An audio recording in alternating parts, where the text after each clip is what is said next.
it's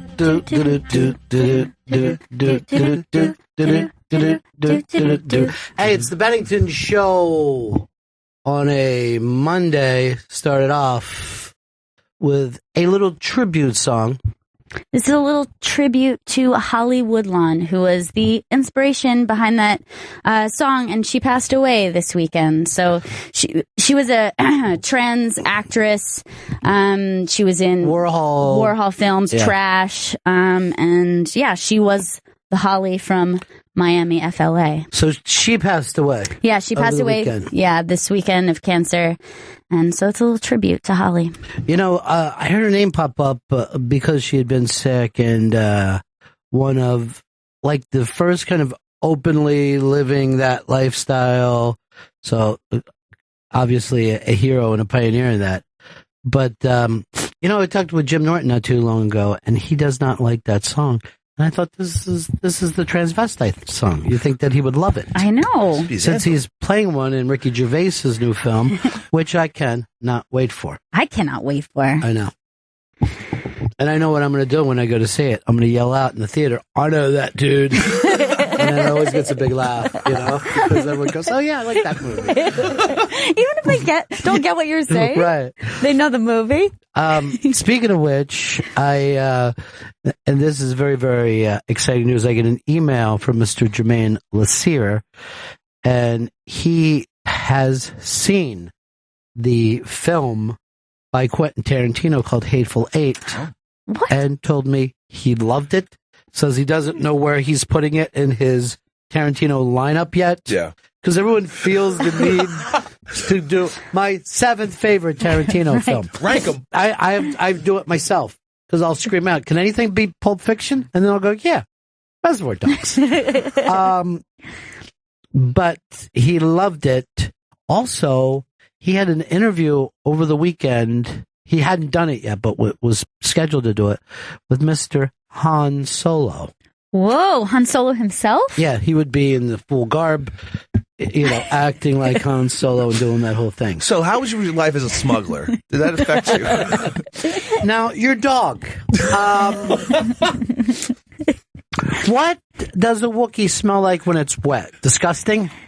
You married a princess who has Jedi power. Who made out with her own brother. Is that weird? How do you feel about that? Do you like it? By the way, the one spoiler I know that they're giving out with the Star Wars, and there's a couple, but she's not a princess anymore. She's a general. Yes. I guess they got embarrassed over the years that they would be promoting princesses.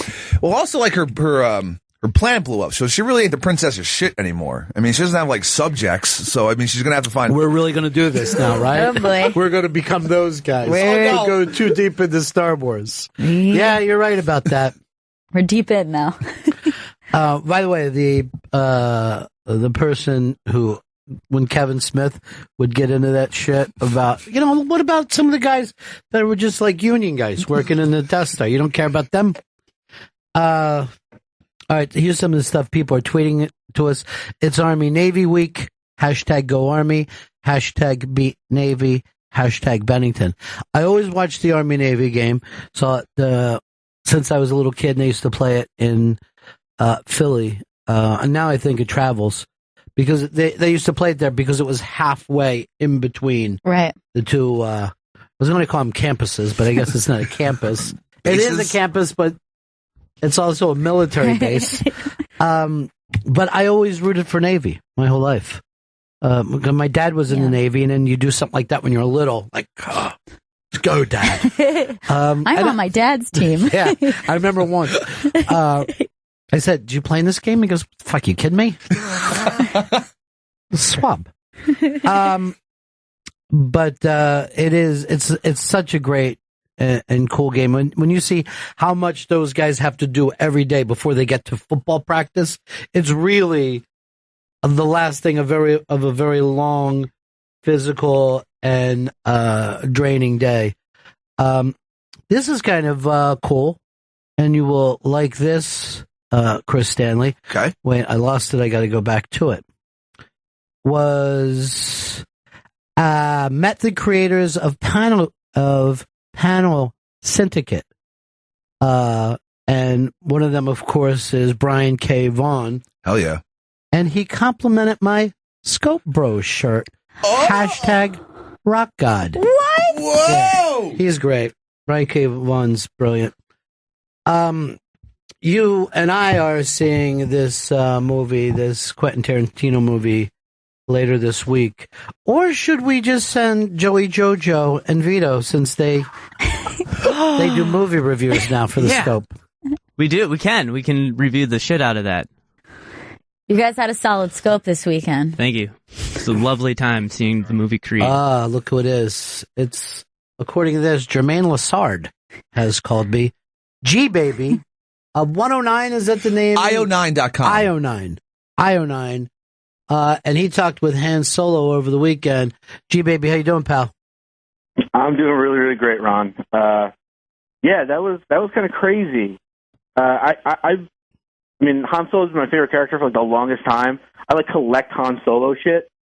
So like to sit down, which sounds really bad, but to sit down, just like sit there and talk with him, he was great. You think everybody you hear is such a terrible interview, like really hard to talk to, but he's just very quiet and pensive, and it was pretty great.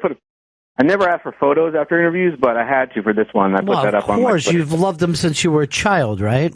Yeah, pretty much. I mean, yes. So that's the people that stay your heroes. When you have a hero from when you were a little kid, and then you meet that person, that's the one that people go, hey, do you ever get starstruck? It's the people that you loved when you were 5. Yeah, that keeps you young. It like makes you feel like the same way you felt. 5. Yeah. It makes you feel 5 again.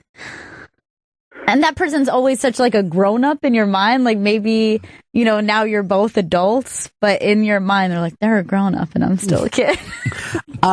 So, the thing that you said about him being strange and all, that shit works better in real life than it does on a fake TV panel show. You know what I mean? Yeah. That's where quirkiness can drive people crazy, because he's not acting like a professional panelist, and that's what they expect out of you on the Tonight Show. But he's Harrison Ford. He's been a fucking star most of his life now. Yeah, and he actually just doesn't take any shit. Like, you can't really ask him like a really stupid question. Like, I had a bunch of stupid questions I didn't really even get to because because he's going to call you on it, and that actually kind of like makes you prepare more and makes you like on your toes a little bit. Like he gave me some answer about why Han Solo's been so such an enduring character in history or whatever, and then he made up some metaphor, and he goes, I just made that shit up on the spot. And I'm like, hey, it worked for me, buddy. And it was just really funny. And like, he's like, it was pretty great.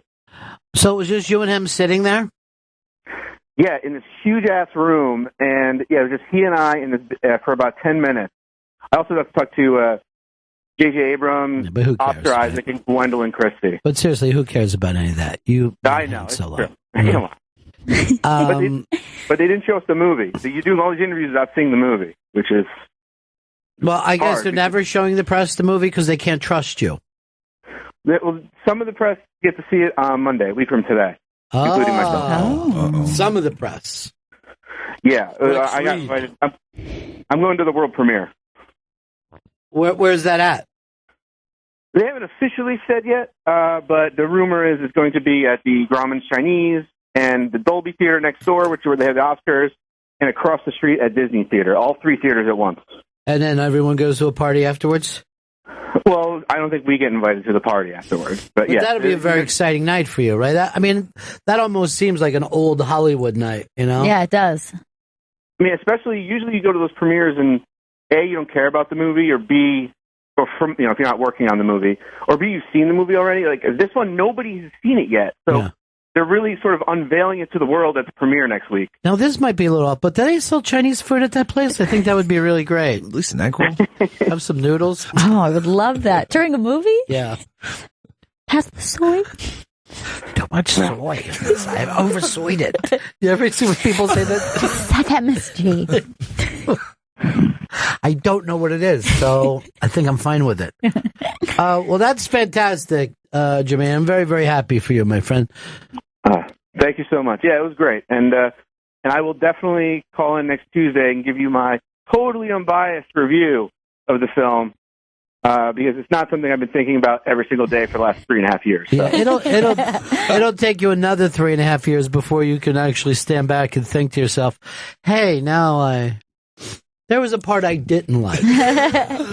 I saw Phantom Menace 9 times in the theater, and it wasn't until probably like viewing 7 I was like, "Oh my god, this movie sucks." Yeah, and I remember saying that to people. Doesn't this kind of stink? And they're like, "No, it's unbelievable."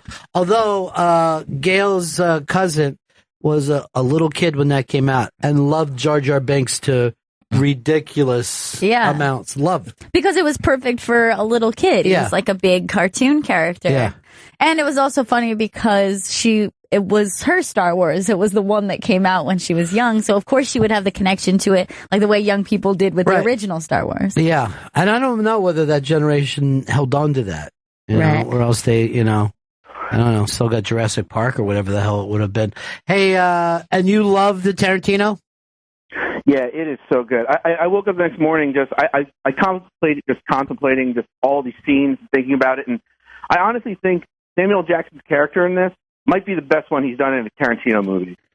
Wow, that's saying a lot. That's huge. That's saying a lot. That is a bold He statement. played Jules, you know that. Like Jules, and even the guy who played in Django is unbelievable. Yeah, it was. Yeah. Jackie Brown.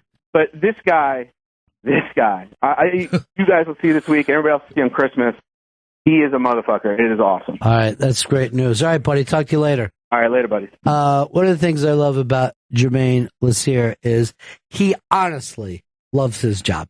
You know what I mean? Like, yes. There's some people that I meet that have his job that are so cynical about it, and it's hard not to be when you're forced to see a lot of movies and do interviews and stuff, but he still completely loves it. Hey, Chris, have you ever met that person that you loved as a little kid and it kind of freaked you out?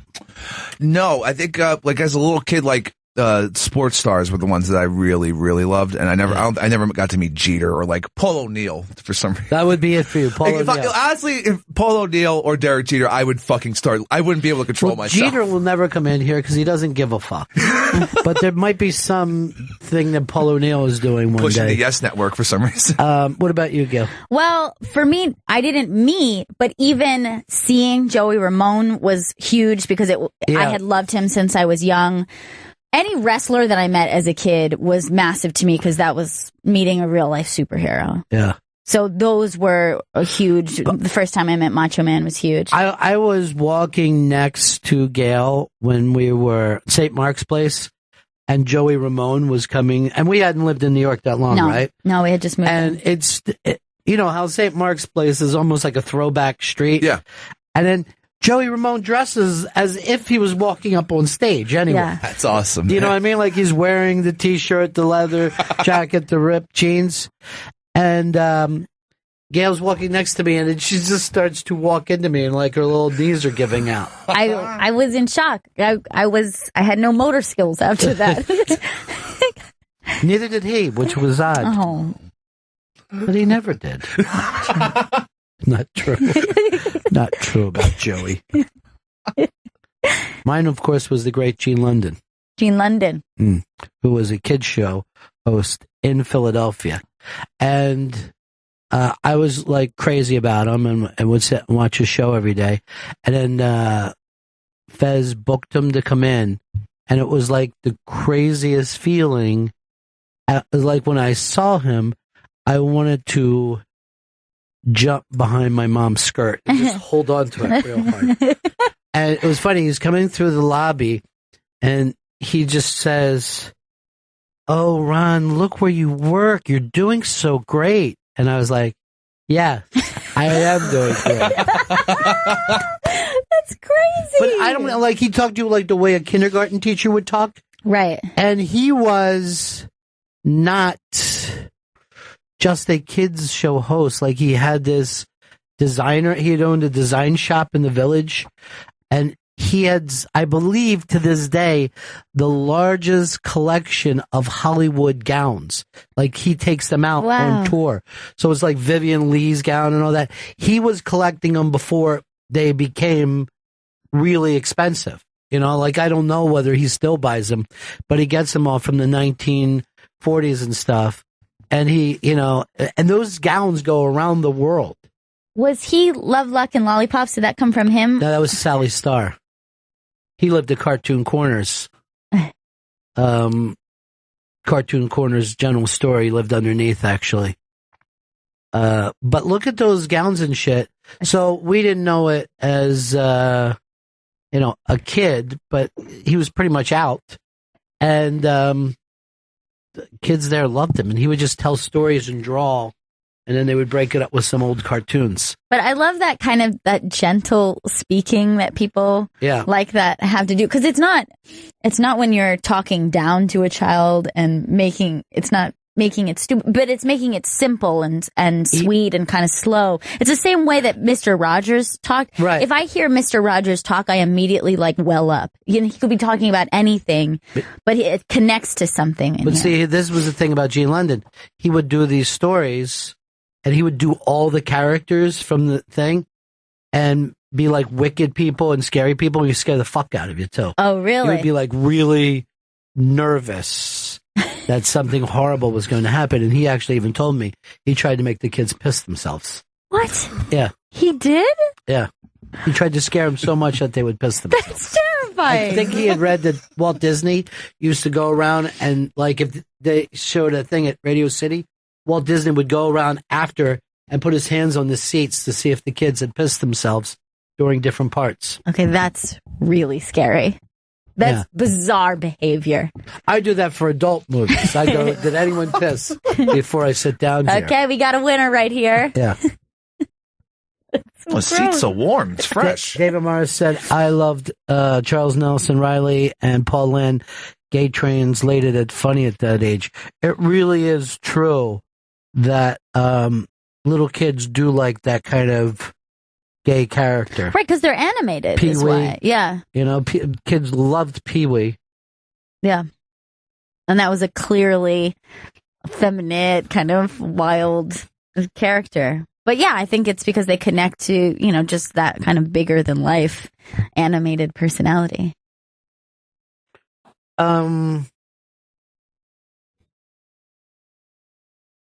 There's a picture of John wearing his Scopro shirt in City Hall in Philadelphia. That's pretty cool. Millie Hatchett said, who's going to break it to G-Baby that Han Solo isn't a real person? Oh, stop being silly. You know that Han Solo is a real person who saves people. He's real. Yeah. He's a pirate. We all know that. Hey, Jack in D.C., what's up, buddy? Ronnie, Gail, you two ready to sing? Always. Fly, Eagles, fly, on the road to victory. Fight, fly, Eagles, fly, for a touchdown, 1, 2, 3. Well, if you're DC Redskins, which I imagine you're not a big fan of since you're singing that song, but if the Redskins lose tonight, those shitty Eagles are tied for first. That's how bad the East is. I can't believe it. Why can't we just end this? It's so bad. I'm a very temporary Cowboys fan tonight. Yeah.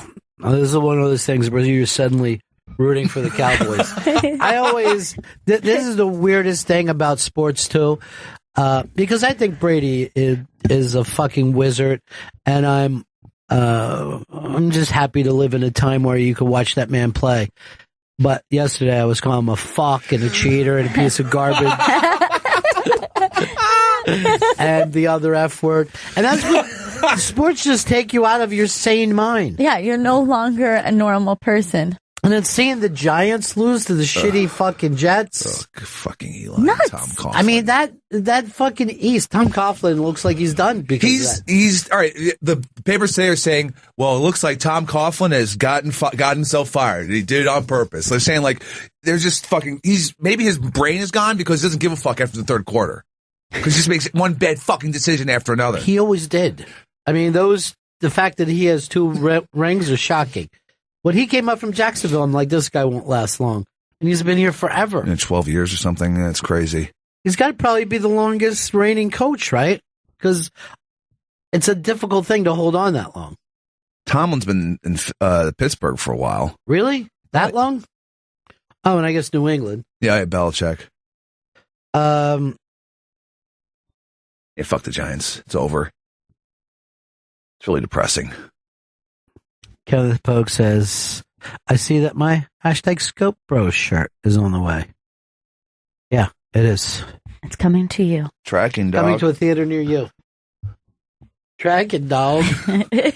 Man, your stuff was embarrassing over the weekend, Chris. But really, you think? I mean, I don't know. Maybe I shouldn't have gone on so it's called late. Bottomed Out, is what it's called, and anyone else would have done it. Do you ever go back and watch yourself? I don't. The really drunk ones, no, I don't. Please do. Please do. I do vaguely remember a Scope Bro finding me in Queens. And you drank a beverage that person had. He said it was scotch. Tasted like it, I think. Can't remember. I know I was taking a lot of hits off of it. God. At 5:30 in the morning. JP wrote to us, the NFC least. Can't even argue that. It's an embarrassment. But we'll see which one of those teams will lose the first game of the playoffs. Although I wasn't believing it yesterday. As I said, so it begins. Here it is, Mr. Giant himself, Hard Rock Johnny. I can't even with that old fucking cocksucking motherfucker. Hi, Johnny. Stands there with his hands. He ever notice he's on the sidelines and his hands are up like under his armpits because he wears his pants so high. That's his hips. He thinks it's his hips. Tom, lower, you old bastard. And so you actually pay for these games. I wrote a refund letter yesterday. I was like, I can't even. It was this. I'm just.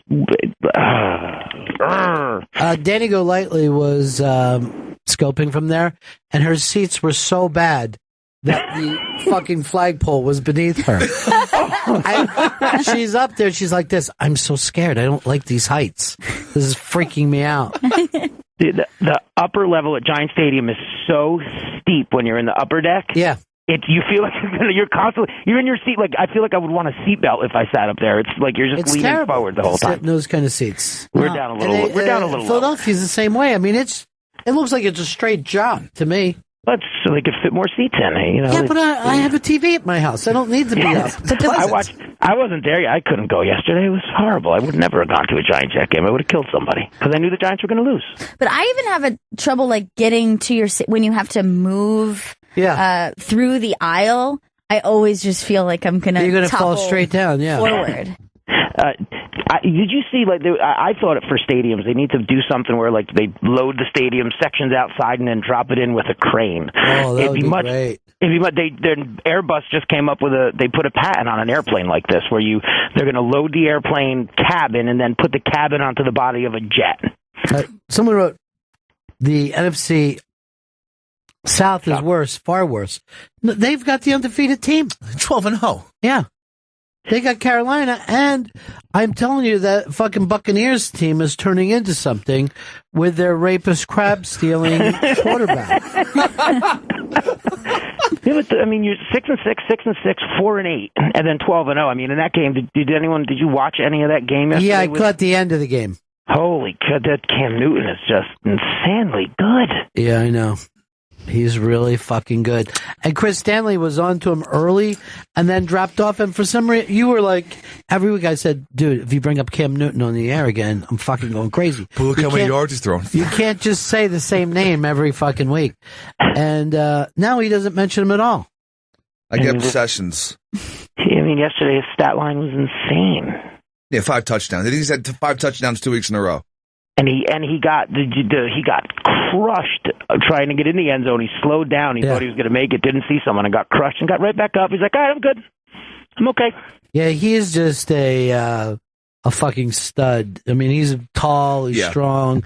He's fucking fast. He's everything. Their running game and the fucking passing game. And he doesn't have really any receivers outside of his tight end. Luckily, his fucking head is so weird that he'll do something to fuck up between now and the Super Bowl. Yeah, he'll put a towel over his head and feel really bad about himself if he throws a pick. Well, no one's giving him. I mean, they're still not giving him any credit. They're the best 12-0 team that no one's really talking about. Still, they're not giving him anything. It's kind of nutty. Yeah, you're right about that. They're just I guess because Carolina is a small fucking market, or people also say that their schedule's easy, and that's why they're 12-0. But they're fucking 12-0, though. They're not losing. Yeah. There's no such thing as an easy schedule when you're playing against, the top 1% in any sport. I mean, I agree. The best players in the world. There's no, it's just... I even hate when people do that. I hope we get this, then we won't have to face. I go, then you don't want a fucking championship season. You cannot sit around and be like, we want easier games. You just have to fucking play every week. That's all. You play who you have to play. I mean, it's a little different than college where, Alabama played they play a softer schedule sometimes. Right. Notre Dame non-conference, so they play, service academies, just unfair games. Well, everybody's got those games. I mean, I know totally. you like to fucking blast Notre Dame because you're anti-Catholic, but they almost got beat by Temple this year. And I literally turned and was rooting for Temple during that game. I wanted to fucking see it so bad. I felt bad because I was trolling Barca this weekend, asking them who they were playing in their conference championship games. But that's right, they're not in a conference because they don't want to have a tough schedule. I remember. It isn't a matter of not wanting to have a tough schedule; is they make so much fucking money. Yeah, they make a lot of money. I know. They're it's the ridiculous. only school in America that America cares about. It's ridiculous. Their TV contract is just insane. It's because you hate Christ and you hate the Catholic Church, Johnny. Just That's admit what it it. is. You must have got touched. Or, in this case, you didn't get touched. How come they didn't pick me? That was cute. That was a cute kid. All right, Johnny. Talk to you later, buddy. Later, guys. Peace, girls. Johnny. Bye, Johnny. John in Kansas. Hey, did you guys see Antonio Brown's antics last night? Oh, trying to stick his nuts to the fucking. Look at this.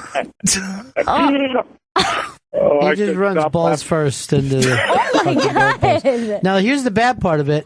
See, he kicked that girl. There's another angle where you just see her take a kick in the arm. Oh, shit. I didn't even notice From that. a fucking world-class athlete running as fast as he can. He said he thought he was going to stick to it. But he never even dropped the ball. He didn't even throw both hands into it. I mean, he's still going dick first. I mean, that's crushing it. Well, nuts more than dick. I think the dick was probably up, but nuts are just straight out. But he got a penalty for that. And you're like, why? Why is that weirder than anything else? If he wants to test his cup, that's up to him. None of these guys wear cups anymore. No. Because it slows them down. Wait, so he's doing that no cup? Yeah. All those guys, most of them look like, if you watch closely, they're wearing no underwear. Yeah, there's a lot of package movement in the NFL. Yeah, those are more like leotards that they wear now than, because there used to be knee pads and thigh pads. None of that. Your yoga pants, basically. Yeah. Because it's all about the speed. Yeah, that's much better than like a dance. Like, you just ran to a pole. Chris, what are your prediction right now for Cam Newton and his NC Panthers? They're going 18-0 and they're making it to the Super Bowl. G-Man, what's up, buddy? God damn it. What? What's up, Barnes? Hey, buddy. First off, I believe I spoke to you guys during the Islander tournament, and if I recall correctly, I was laughed at on national radio for saying, keep Cam Newton and the Panthers out of your mouth, Pepper Hicks. And if you would have done that, my friend, you'd be a big winner. Look, man, now you fucked it all up for me. I gotta go with my gut, and my gut says Cam Newton is taking that team all the way to the Super Bowl 50. So we laughed at you for picking Carolina? Absolutely. I called up and I said, Pepper, do not jinx my team, and I was laughed at and humiliated. I cried myself to sleep that night. I must have not laughed. There's no way I laughed. Look, Cam Newton, Superman. I think I remember agreeing. I remember saying, at least going 12-0. Pepper, if you fuck this up for me, you're dead to me, son. I'm not fucking anything up. I'm just telling you what I think. I mean, look at the team. Cam Newton's unstoppable. He's unstoppable. There's nothing anyone could do to stop that man, either through the air or on the ground. Chris, you know that people believe in your powers. I'm turning off my radio so I don't have to hear this shit. Oh, there you go. Did you guys watch Ryan Gosling on SNL? I did. I watched highlights. I did not watch the whole thing, so I didn't see his monologue. How did that go? Mike Myers came out and they did it together as Canadians. Nice. It was kind of cute. But his Natural Born Killers thing was fucking hilarious. That was the best. Yeah. I saw that one, and it was so so funny and so uncomfortable. And I also saw the hilarious Kate McKinnon sketch, the alien sketch, where everyone just lost it during it. Well, I think Gosling pretty much lost it the entire show. He's giggly. Yeah, he is. He's giggly. He's enjoying his time there. And then that made the others laugh. Yeah. Oh, yeah. Nothing can make you break more than seeing someone else do it. You can stay in your own head on something, but if you see someone else laughing. I don't break. In the history of Tito's Christmas movies that we do every week with the Bennington players, I've never broken once. Thus far, you have not. I just received my part this week, and I'm just saying this. There are no small parts. There's only small actors. Although in this case it is a small part, but I plan on acting the shit out of it. That's how you got to do it. Yeah, and I want to treat that to all you fucking hot dogs that are part of the players that are always going after the lead. Give me something small that I can make a real moment, because I believe that's what the audience is looking for. They're looking for reality reflected back at them. I want that meat, though, you know? I want that meaty roll. You going with your gruff voice again, Chris? Is that it? Did anyone notice that his character last week of delivering the lines Niagara Falls was the exact same voice he does for Ass to Ass? Yeah. Is it? Yeah. Yes. That's his character. Ass to Ass. Everything can't be Ass to Ass. Up on the iBang this week, the Madonna nudes are back. You can go see young, kind of straight Madonna nude with incredible breasts. Oh, yeah. Which is pretty exciting. And did you guys watch Obama speaking last night? I did watch. He came out against giving terrorists guns, which... Brave. I'm on his side. He said if you're on the no-fly list, you also can't buy an automatic weapon. Bullshit.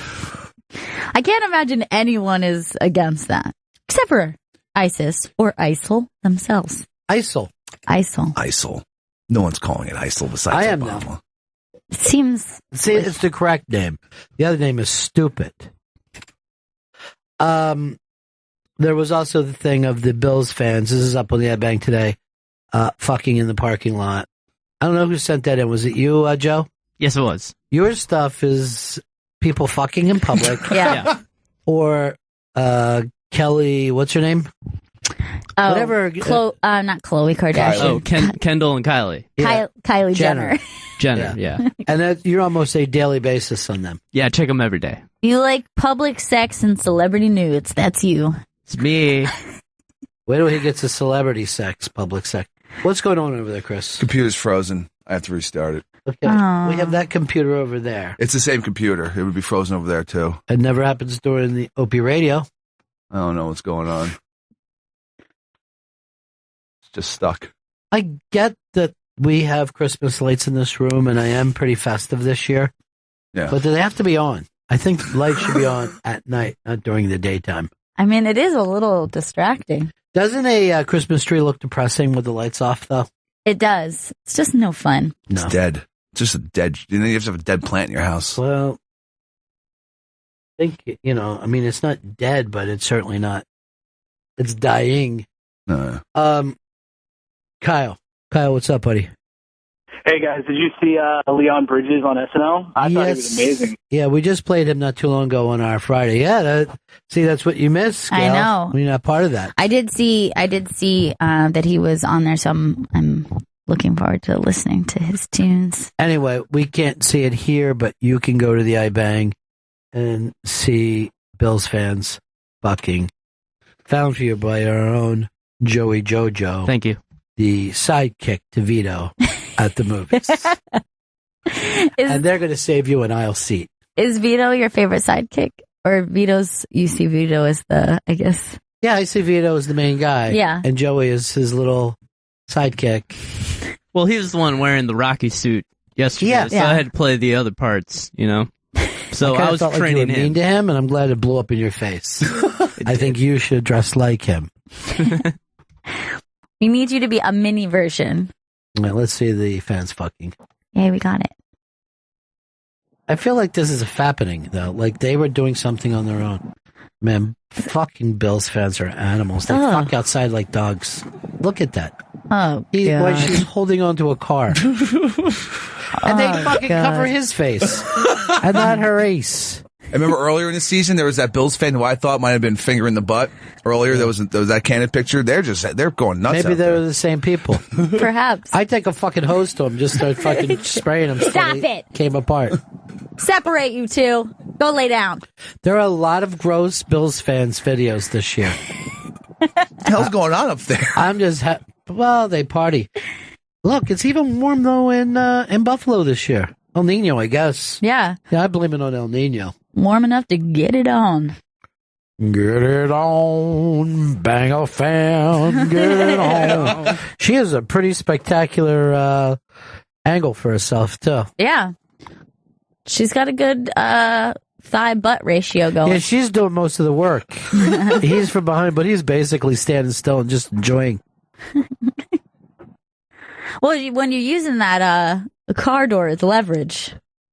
Yeah, I hope it's her car. I mean, I think it's really wrong if that's somebody else. That would be the worst if you saw this video. Hey! If you just see a mom and two kids sitting in there. We can't get out! Kids, don't look. That is just straight up dog fucking. And look how many people are just coming by Smoking with their cameras. What's going on over there? I love this. This is fucking blessing us. Look at this fucking stadium parking lot. It's just a field somewhere. Get some, bro! Is that Army, man? Do it! Do her! Reach around! Disgusting. I hate people who laugh that hard at their own shit. He finds himself very funny. There's no due process with the no-fly list. Not saying it's a bad idea, but the no-fly list shit is good. Well, let's fucking err on the side. Let's have someone wait and complain about not getting their fucking automatic kill stick. I don't, first of all, if I'm on a fucking no-fly list, it means I'm just getting out of something, someplace I didn't want to go to anyway. Oh, okay. Then I'll go back to my fucking apartment with all my stuff. So I can't go to the airport? Awesome. Fucking thing's a nightmare. You said it. Write this down for my boss, would you? No fly.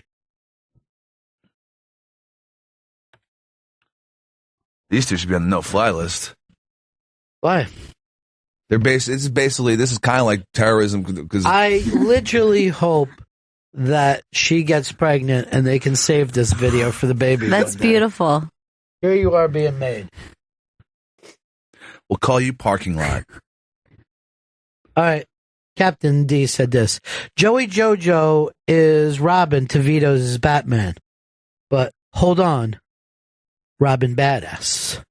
Oh. It's kind of good. Thank you, Captain D. G-Man's still angry over the endorsement from Stanley. G-Man, I'm sorry. Look, I'm not sorry because look, we know it's going to happen. They're 12-0. How are they not making it into the Super Bowl?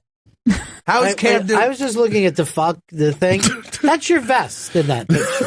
That's you, Chris. That's a Crisco. Joe, did you know this? Is that why you sent this in? I did. I did. He doesn't know what he did until fucking Vito comes in and tells him. Thank God for Vito. Yeah. This is voyeurism with Chris. The other day, I fucking saw him coming back with some sandwiches. I go, what are you doing? He said, Vito's hungry. It's a whole plate. I'll tell you this. I like you more with Vito than I do with your buddies. Okay. Your buddies are almost like... They're like Chris's buddies. They're just fucking dead meat question answer. You know what I mean? You don't want to be asking questions on the scope. You want to be doing a scope deal. You don't want to ever go to a club and see someone walk in and go like this. What is this, a stage? Why are they all sitting down there? Why are we talking into this microphone? You got to come out and do your act, dude. Yeah. and all your friends are just baffled by the thought of social media. What is there? Wait, they're talking to you as you're talking into the... What the fuck for? What the fuck for? Don't they got anything to do? No, I got to explain myself again. Did they see me when I'm standing over here? Did they see me when I'm standing over here? When the camera's on you, yeah. What kind of... Did you grow up with these fucking mutts? Some of them, some from college. This is probably why you're as dumb as dirt. You're fucking raised by idiots. That's why Vito is an entertainer and a professional. Yeah. He gets it. Yeah. Vito opens up like this. You haven't heard anything yet, folks. Mama! How I love you, how I love you. Why? Could you believe there was a time in this country that people would go crazy from that? Swanee River! Say, Mammy! Do it! Way down upon the Swanee River. And people are like, this is fucking so good. This is so good. God damn it, I love it. I don't mind that most of us will be dead by the time we're 33. I just want to take some time out to say I hope we one day find a cure for polio. Oh, and appendicitis, which kills most of us. Yeah! You know, we were talking about that stuff that scared you when you were a kid. Now, kids, the Batman stuff on TV is so fucking dark and violent. It's like watching Seven. I don't understand how children it would have freaked me out. That's the Gotham show? Yeah, I remember I had a birthday party, and I had to be... I'm pretty sure I never had a birthday party after like the first grade and it started to feel uncomfortable. So I would have been anywhere from like 5 and younger, 5 or 6 and then younger. But my dad put on some short of The Mummy. Now, nothing is less scary to The Mummy, right? Yeah. Fucking mothers complained that their kids couldn't sleep at night because of a mummy fucking... They're so slow. Yeah, it's a really... I mean, The Mummy's not even famous anymore. No. But the shit that used to be famous, Frankenstein, I don't even know if kids know. Wolfman, Mummy... And I don't even know who else would have been. I don't think there was like a scary ghost. Creature from the Black Lagoon. Right. That was pretty fucking well known. That was like a swamp monster, basically. What scared you when you were a kid? That thing. I remember my dad showed me that movie. I was like, that would have been a 50s movie too, right? Oh yeah, it was black and white, old school. Yeah. And now didn't live anywhere near a lagoon or a swamp, but I fucking thought the goddamn creature from Black Lagoon was going to break into our house and fucking kill me. It was horrifying. As a kid watching that freaked me the fuck out. What about for you, Joe? Casper. Casper scared you? Yeah, when I was a Specifically kid. Casper? When I was a really little kid, for some reason, Casper really and his brothers really got under my skin. Well, that was his uncles, and they were fucking pricks. Yeah, they were. I used to treat him like shit. But always what got to me about Casper was the size of his head, and I thought maybe he died of some huge brain tumor. I'm like, Water on the brain. Yeah, that fucking head must have just ballooned before finally his little soul left. What about for you, Gail? Now, I always was most afraid when I was little of any female monster or villain. Interesting. So witches really scared me as a kid. And one that stayed with me for a very long time was one of those old movies where Medusa was in it, and it was like a stop. Oh, yeah. That's from the 50s, too. Yeah. And she had snakes for hair? Yeah. That I remember terrified that me. shit. So any kind of like female monster oftentimes scared, and I don't know what that was, but those always gave me nightmares. So if you looked at Medusa, you would turn to stone, right? Yeah. That was the deal with her. And yeah, that was an old stop action, like it was like Jason and the Argonauts, I think. Yeah. Or maybe it was even Ulysses. And the way her hair moved, her eyes, I think, glowed. Yeah. Like that scared the shit out of me. Let's go over here to David. David. Hey, what's going on, guys? Ron and Fez, the first Dracula, I think Nosferatu was the name. Oh, yeah, and that's like a silent movie, and people, that still scares the shit out of people to this day. Yeah, it is very scary. big old fucking fingers and his face, the way they filmed it, the shadows. Man, that's some creepy shit. Well, when I was a little kid, see, my sister liked scary shit, right? Yeah. But on TV, they would show Hitchcock movies. So Vertigo fucking freaked me out. The Birds freaked me out. Yeah, I Really watched scary. Birds as a kid. And then something like that happened in real life, where we came up to a place and there was a bunch of birds and they started fucking going crazy. You're like, it's real. Here's what Freak out happened. time. My sister tried to get a bird out of a fucking screen of a cottage and people that weren't home. The bird was stuck in it. So she started pulling out, and then other birds started fucking flying around and going crazy. And I had seen the birds, and I'm only like a little kid, and I just remember just fucking, as they say, tearing. I just tore back to my house, and I think I was screaming "Mom" the whole way. And my my sister would also yell stuff like they're coming and just screaming. Like she was over the top and her personality wise. Mark in Buffalo. Hi, guys. Yeah. I was terrified by Gremlins as a kid. The Gremlins movie. Yeah, Gremlins. Well, The bad Gremlin was, very scary. even the good one was fucking creepy.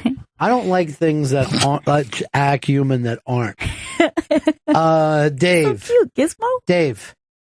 Hey, that's movie that Gail was talking about, Clash of the Titans. Clash of the Titans, yeah. And it stayed with me for a very long time. I was dreaming about Medusa constantly. I had similar things with the Wicked Witch. I remember dreaming over the about Wicked Witch herself? Yes. Man, I remember being so afraid of the witch and the flying monkeys.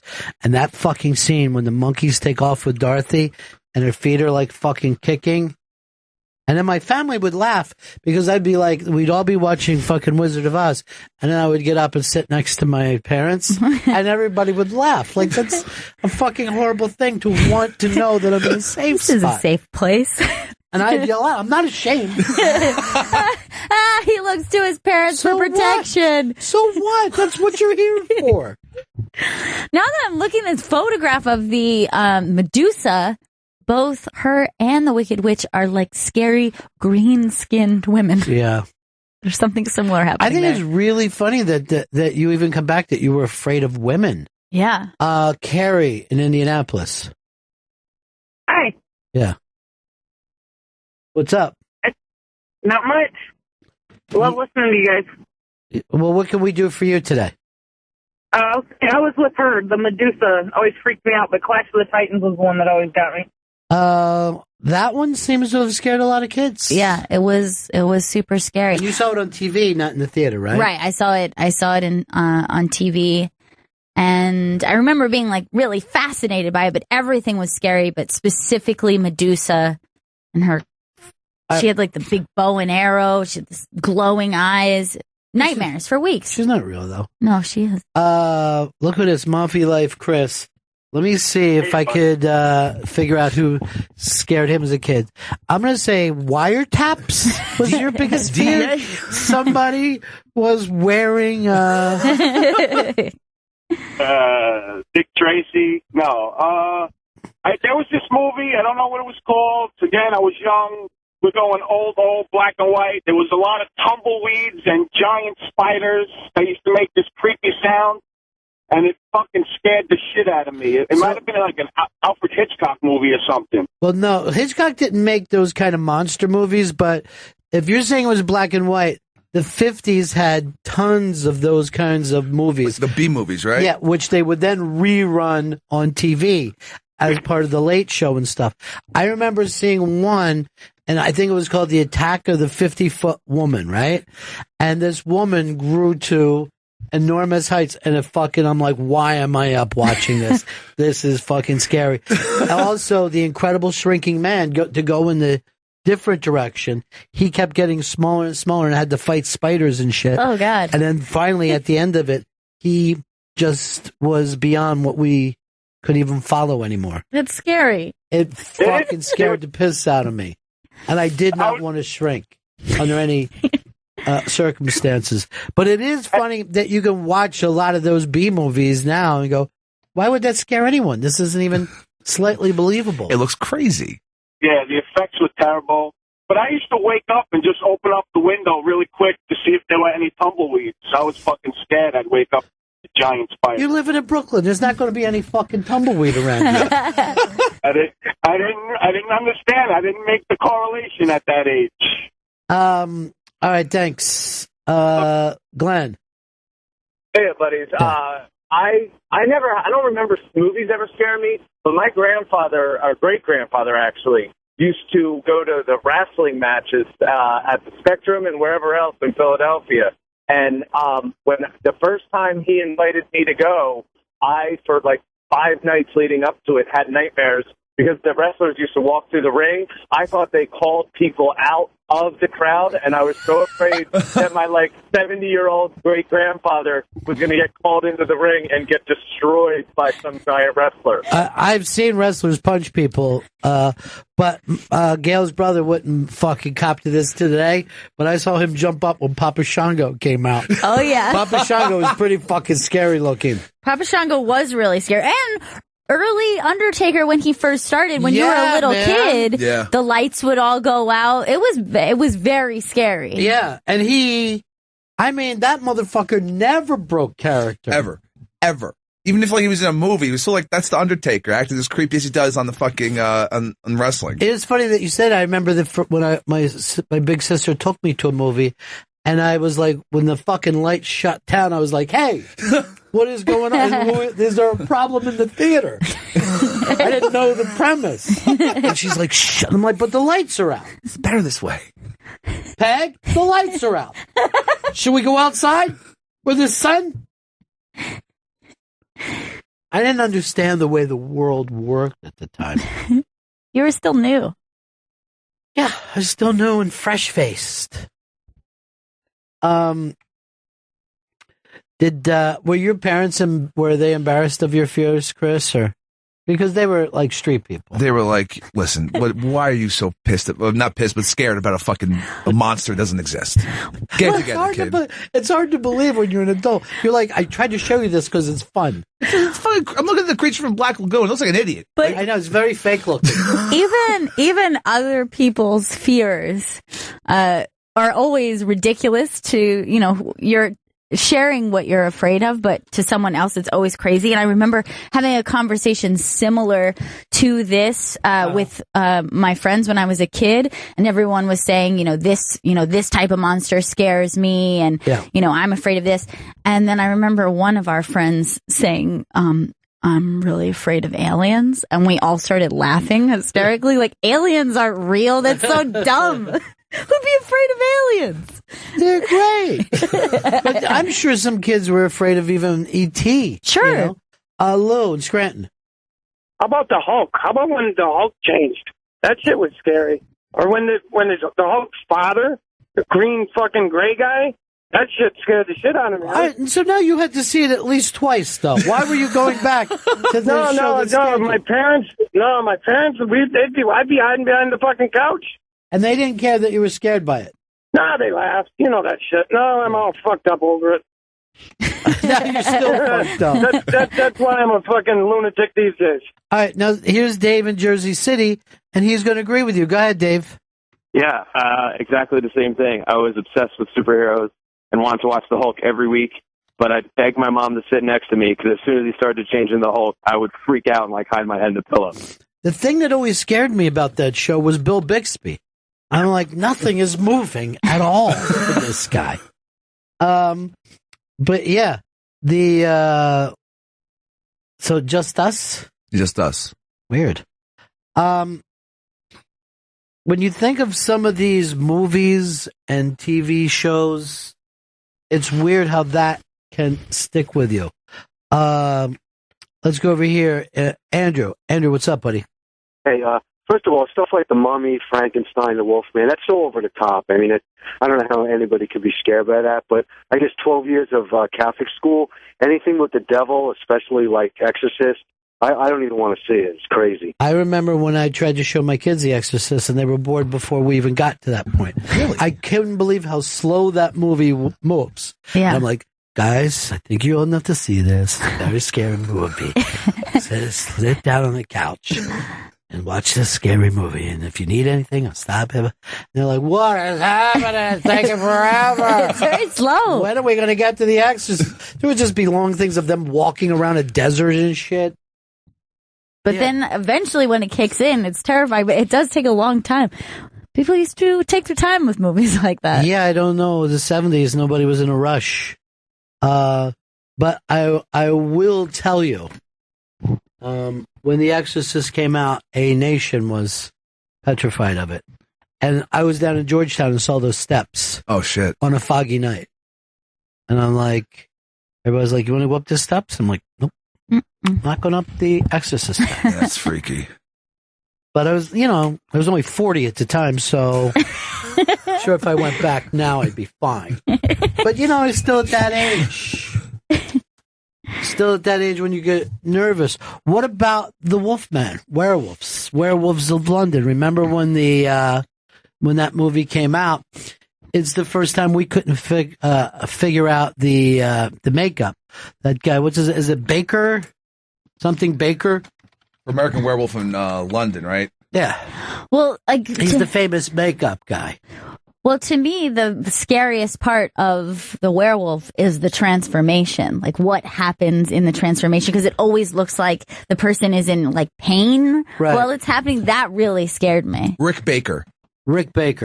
He was the guy that changed everything, where you would watch these things and you would go, wait, how is that even possible? I can see that that's not some bad CGI, Yeah. A body is cracking and turning into something else. They really do this to someone? He's still probably the most famous makeup guy of all time, right? Yeah, because, he revolutionized all that stuff with, like, real effects as opposed to, like, CGI or whatever. Right. I don't think anyone really knows, like, a CGI artist. Well, the old 1950s would just have, not even CGI, would be like the film changing. Yeah. But his happened in real time. And you're like, I think that fucking dude just turned into a wolf somehow. That's definitely real. Yeah. Good casting. But yeah, that transformation is always so scary to me. Yeah. Like they're always, like the nails are growing out of the hand. That always freaked me out. The werewolf, I think, is supposed to represent addiction and men, and probably for women, some kind of rapey sexuality. Yeah, you know what I mean? they're Like, definitely rapey. And then, I guess also vampires have the addiction thing because like the blood. Yeah, their and addiction. So all this stuff, it must have to do, and zombies is about disease. Yeah. It's just like you could get disease, and then the person that you love could turn around and kill you with their disease. Oh. Yeah. Well, we've got a real vampire hunter stopping in here right now. Comedian John Glazer. John's new miniseries, Neon Joe, Werewolf Hunter, premieres tonight on Adult Swim and airs every night this week at midnight. So miniseries airs all this week. I've seen the trailer on this, and it looks like it's going to be pretty spectacular. I mean, Neon Joe kills werewolves. He's a badass. John Glazer, you know him from Parks and Rec, and he's all over the Amy Schumer show. He did what was the thing about the Hooters parody where it was like Nuts or something like that? Yeah. I know exactly what you're talking about. I can't think of the name of it, but yes. He was just wearing this thing tight up against his balls. Hey, ladies, my eyes are up here. He's a very funny guy. So let's bring in John Glazer. John Glazer in studio with us, and like I said, he brings his own headphones. Now, is that a cleanliness thing, or that's just personal preference? Because I know a lot of people have problems with other people's ear grease. I hear you. Like, I'm not putting on someone's ear grease. I prefer it. Matter of fact, remember when Henry Rollins said he didn't want headphones, and then Dave tried to put them on his head, on fucking Henry Rollins' head, right? And you just see Henry Rollins snap his wrist while he's sitting here. And it was one of my favorite moments in radio ever. Keep the ear grease off me, I think man. that's very funny because I've never seen anyone just try to put someone else's headphones on. You should do that to anybody. No, really. Let alone Henry Rollins. And then he tried to, I think, unbuckle his pants so he could sit down properly and relax. It's good to see you, dude. And obviously, everybody's a big fan of your work. And, you know, we were just talking, we were also talking, you're doing this thing comedically, but this is the same characters that would have scared us as little kids, you know? Yeah. We play it very straight, very seriously, very dramatically, and let all the comedy and the stupidity come from the drama of playing it so straight. But are you worried that you'll be sued by Quint from Jaws? If a fictional character comes to life and sues me, that'd be the greatest. Now, or if his ghost comes to town, he's like, "Hey, man." That would also be the coolest. Is that always like a secret for you that you try to play your characters as if they're real, or do you? I mean, I guess it's, joking again about personal preference. I mean, I kind of like playing it. It depends on what it is and what the project is and what it calls for. For this, it just seemed like the way to go, to play it very seriously. I just like playing the drama of things and let it, if you take something super seriously, you can, I guess I was about to say it allows things to play the comedy, but that's not true. You can play the comedy from anything. I just like that we're playing it dramatically here. Well, what always is amazing me, when you play an asshole or a dick, either place, but you have to know what it is about you, right? There should be a thing, asshole versus dick. Yeah. What's the difference? Yeah. And which are you? Which are you? Because we all have that part of it. But I think what's great comedically is if you know what it is about you that can annoy other people. That's deep, Well, then I think that's a dick who's an asshole. It's a dick playing an asshole. If you know what bothers people and you do that, you're a dick who's an asshole. I would say... And a fuck face. Yeah. Why not? I always think that Rob Riggle must know that there is something about him that is so dude, bro. And the fact that he's got that military background, I'm sure he was just Rob Riggle to a lot of people in the military. Well, as soon as you say that, it makes me think of, because I was just asked about, I did another show where Adam Driver had just previously done it. Right. And he's a guy that also has the military background. Yeah. And him and Rob Riggle, very different performers. Yeah. Someone brings the dick and someone just doesn't. Because I get asked that a lot. Like, you're really good at playing an asshole. Are you an asshole? And even one of the editors for Delocated said that to me. She also edited the pilot for Neon Joe. Yeah. And said something that I thought was so strange and funny. She said, "It's a good thing you're married." What the fuck does that mean? Because I play an asshole on TV that women wouldn't want to date me. But you do get that. Some people think there's a blurred line. Yeah. Ken Marino is the same way. He's another one who I think he's tapping into something that might actually be might be there a little bit. Tapping into his inner asshole. Yeah, exactly. We all or outer asshole. I think there's something wrong with him. Just got to get that checked out. But that is and to me, I always think the most difficult thing in the world to do is the guy that the audience kind of roots against, but then feels bad for when he fails. Ricky Gervais pulled that off perfectly. Jeffrey Tambor did it so well in the Larry Sanders show, where you're like, this fucking guy, this asshole, shit, I hope things work out. Right. And as soon as he gets back off the ground, you can't stand him again. Yeah. It's an amazing thing to pull off. I think, to me, and especially in all those examples you listed, it's the writing where they're creating this character that is really, you can't hate him because it's like kind of pathetic. Right. And you just feel bad. You almost, it's like, oh man, they're just a sad character. And then it allows you to sort of enjoy it instead of just hating it. Because if it's a comedy, it can't just be hateable. Right. It still has to be funny, and you've got to enjoy the dickishness of it. Yeah. And that's what those characters make me think of.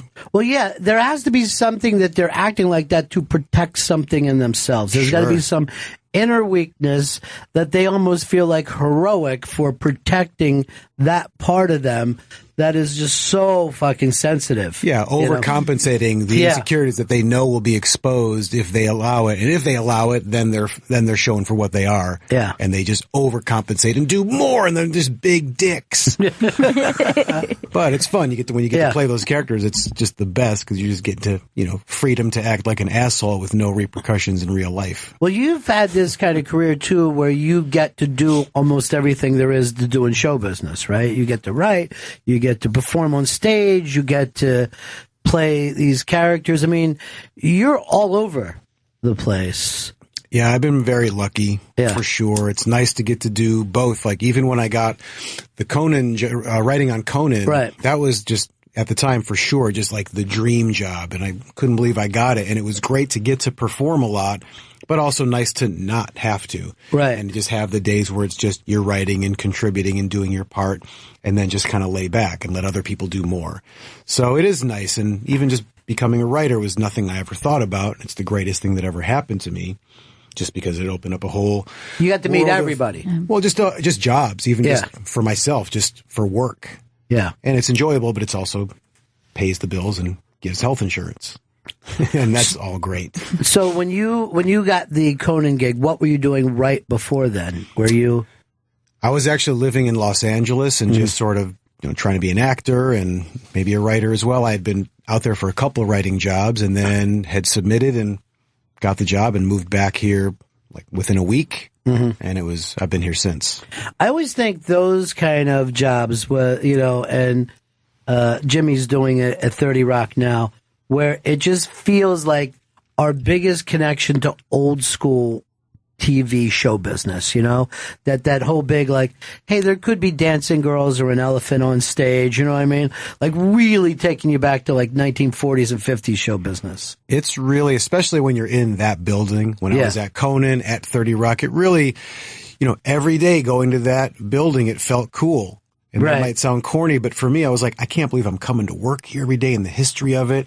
And yes, just that job, you're just fucking around every day, coming up with the stupidest shit, and you're encouraged to do so. Right. And it could be anything. And that was, to me, one of the greatest parts about the Conan job. It could be a 90-second, just dumb thing, and you're never going to do it again, but you get to do it. Right. And you're doing it at a place that Carl Reiner used to do it at. You know what I mean? Like, that's Johnny Carson used to do it in that building. So you do feel somewhat connected to that river of show business. Absolutely. It was always cool. Even like wading through all the Christmas tourist, fucking I lived on the Upper West Side at the time, and I would like to walk through the park on my way to work. It was just nice and relaxing, and I just feel my body tense up when I was about to hit 6th Avenue, just this crush of people, especially just around now. Like the holidays, the worst. Right. The worst. Yeah. But that job, especially a writing job like that can also disappear at any time, right? Where they just go through guys, or how's that work for it? At least when I was at Conan, no. Like, they tried to be really selective about who they hired, and most guys, and most of the men and women they hired would last a while. Is that right? Every now and then they would let someone go, but that was in the minority. Most people were there for the long haul and left when they were done. I remember reading the Carson book, and they used to give 13-week contracts to the writers. So the writers would have to get renewed, because he just believed, I'm going to chew all the jokes out of these guys. They're just going to keep writing. It was one of those shows where you would write 100 monologue jokes, and if one made it, you were like, yes. Yeah. But it's interesting to me, because you could also think the opposite, that if you're talking about a team of writers who work together, I think that would take a while, where you figure out what everyone does best and how to work as a team too. Yeah, to me it was more that, where like people would ask me all the time, don't you feel when I was at Conan, isn't there the pressure? You got to come up with stuff every day. And I just enjoyed that. I liked the challenge of challenge yourself to come up with stuff every day. And there is enough people there where it's not all on you. Someone's going to come up with something, or several people will come up with something. And just because it's a daily show, you have to, we got to do really ridiculous shit, because a lot of times it's, we need something and let's just try this. Yeah. And it might fail, but at least you tried it. And it wasn't competitive at all, because I know, for SNL, I know that people have talked about that it gets competitive among the writers, but for something like Conan, would it be more teamwork? I think it was less competitive. It never felt competitive there. Everybody, it felt like just really confident people, a lot of egoless people, really funny, supportive, collaborative. That's what it always felt like to me there, which was certainly one of the best parts of the job. Well, Amy Schumer, I think, has that going on right now too, right? For Where sure. It just looks like, and you know what's great there is that she came up, you know, where it's not really a network show, and then you turn around and you're watching it and you're like, man, this show was funnier than SNL has been in a while. I mean, that's a show that every time you sit down and watch it, it flips from one genre to the next, and it just slays. It looks like one of those shows that people are going to, 25 years from now, get everyone back together to talk about those sketches, I agree, and it's very similar. The writers' room is awesome there. Yeah. It's a really confident, cool group of people. There's no egos. Nobody's annoying. Everyone's smart and funny. And when you get that level of people across the board, it's just easy. Yeah. Even one person can kind of throw off the dynamic, but I think they're pretty, again, selective about who they're hiring. It's a lot of friends. She knows most of those people, and she knows what they do and their strengths. And it's, I was really happy just to get to write there for a season. Was really fun as hell. And clearly the stuff on screen shows. And even this past season, really doing some cool, the 12 Angry Men thing was crazy. Unbelievable. Just to do it. You know what was great about that is, like, I sat around and went, oh, this is really funny. I'm wondering when it's going to drop out. I wonder when it'll just crush under itself, because how can you keep a parody going that long? But it never did. Oh yeah, you easily could have had that be very one note, but it carried through. It was like a short film. It was incredible. Yeah, and then the comics in it held up with the great actors, right? Yeah. So that was the stunning part. I agree. Nick DiPaolo was Nick awesome. DiPaolo should be a movie star after watching so good at that. Nick DiPaolo, everybody was great, but just to speak to what you said, I thought he was amazing. Yeah, I thought he was great. I thought Gethard was great. There was no time at all was I finding a difference between the comics and these guys that have been doing movies for 20, 30 years. Perfectly cast. Yeah. But I still don't think up to the Nutters sketch. The Nutters sketch. What is, guys? Yeah. Come on. So Nutters. My eyes some are saggy balls. Funny as shit. And then, here's the funny thing about it. If you go back and watch this sketch, Amy has this look on her face that only guys get. That women never turn around and look at guys. It's all we've ever wanted. Was to have someone look at our penises the way we look at naked women. Objectify us, yes, please. that's it. That was funny as hell, man. That was so fun to do. And then the prosthetic, they made these actually really cool looking, prosthetic dicks that we put in my unitard. Yeah. And they still had them last season. Yeah. And for the last season when we did that, every sketch that I was in last season, I asked the wardrobe, like, bring me that fake dick. And I would just put it on for the rehearsal. Yeah. And just wait for her to notice it. Like the thing, do you remember the Love Your Smile where I was the smile therapist? Yeah. Just sitting there with this, foam dick on my lap and waiting. She's like, we're getting ready to start rehearsal. And then she's like, God damn it. Oh, fuck, man. That was that and the cock block. Just this huge rooster costume with this tiny little foam dick and balls, man. Oh, man, that was funny. And it's always surprising, I think, in comedy when it doesn't fuck up. You know what I mean? Like, it's so difficult to pull off a funny sketch. And again, Saturday Night Live has proved that for 40 years. You've got the greatest fucking people, the most talented writers, actors, and by the time you get past the news, you're in fucking trouble as a viewer most of the time. But when it works, it's the best, But the chances are it's not going to happen.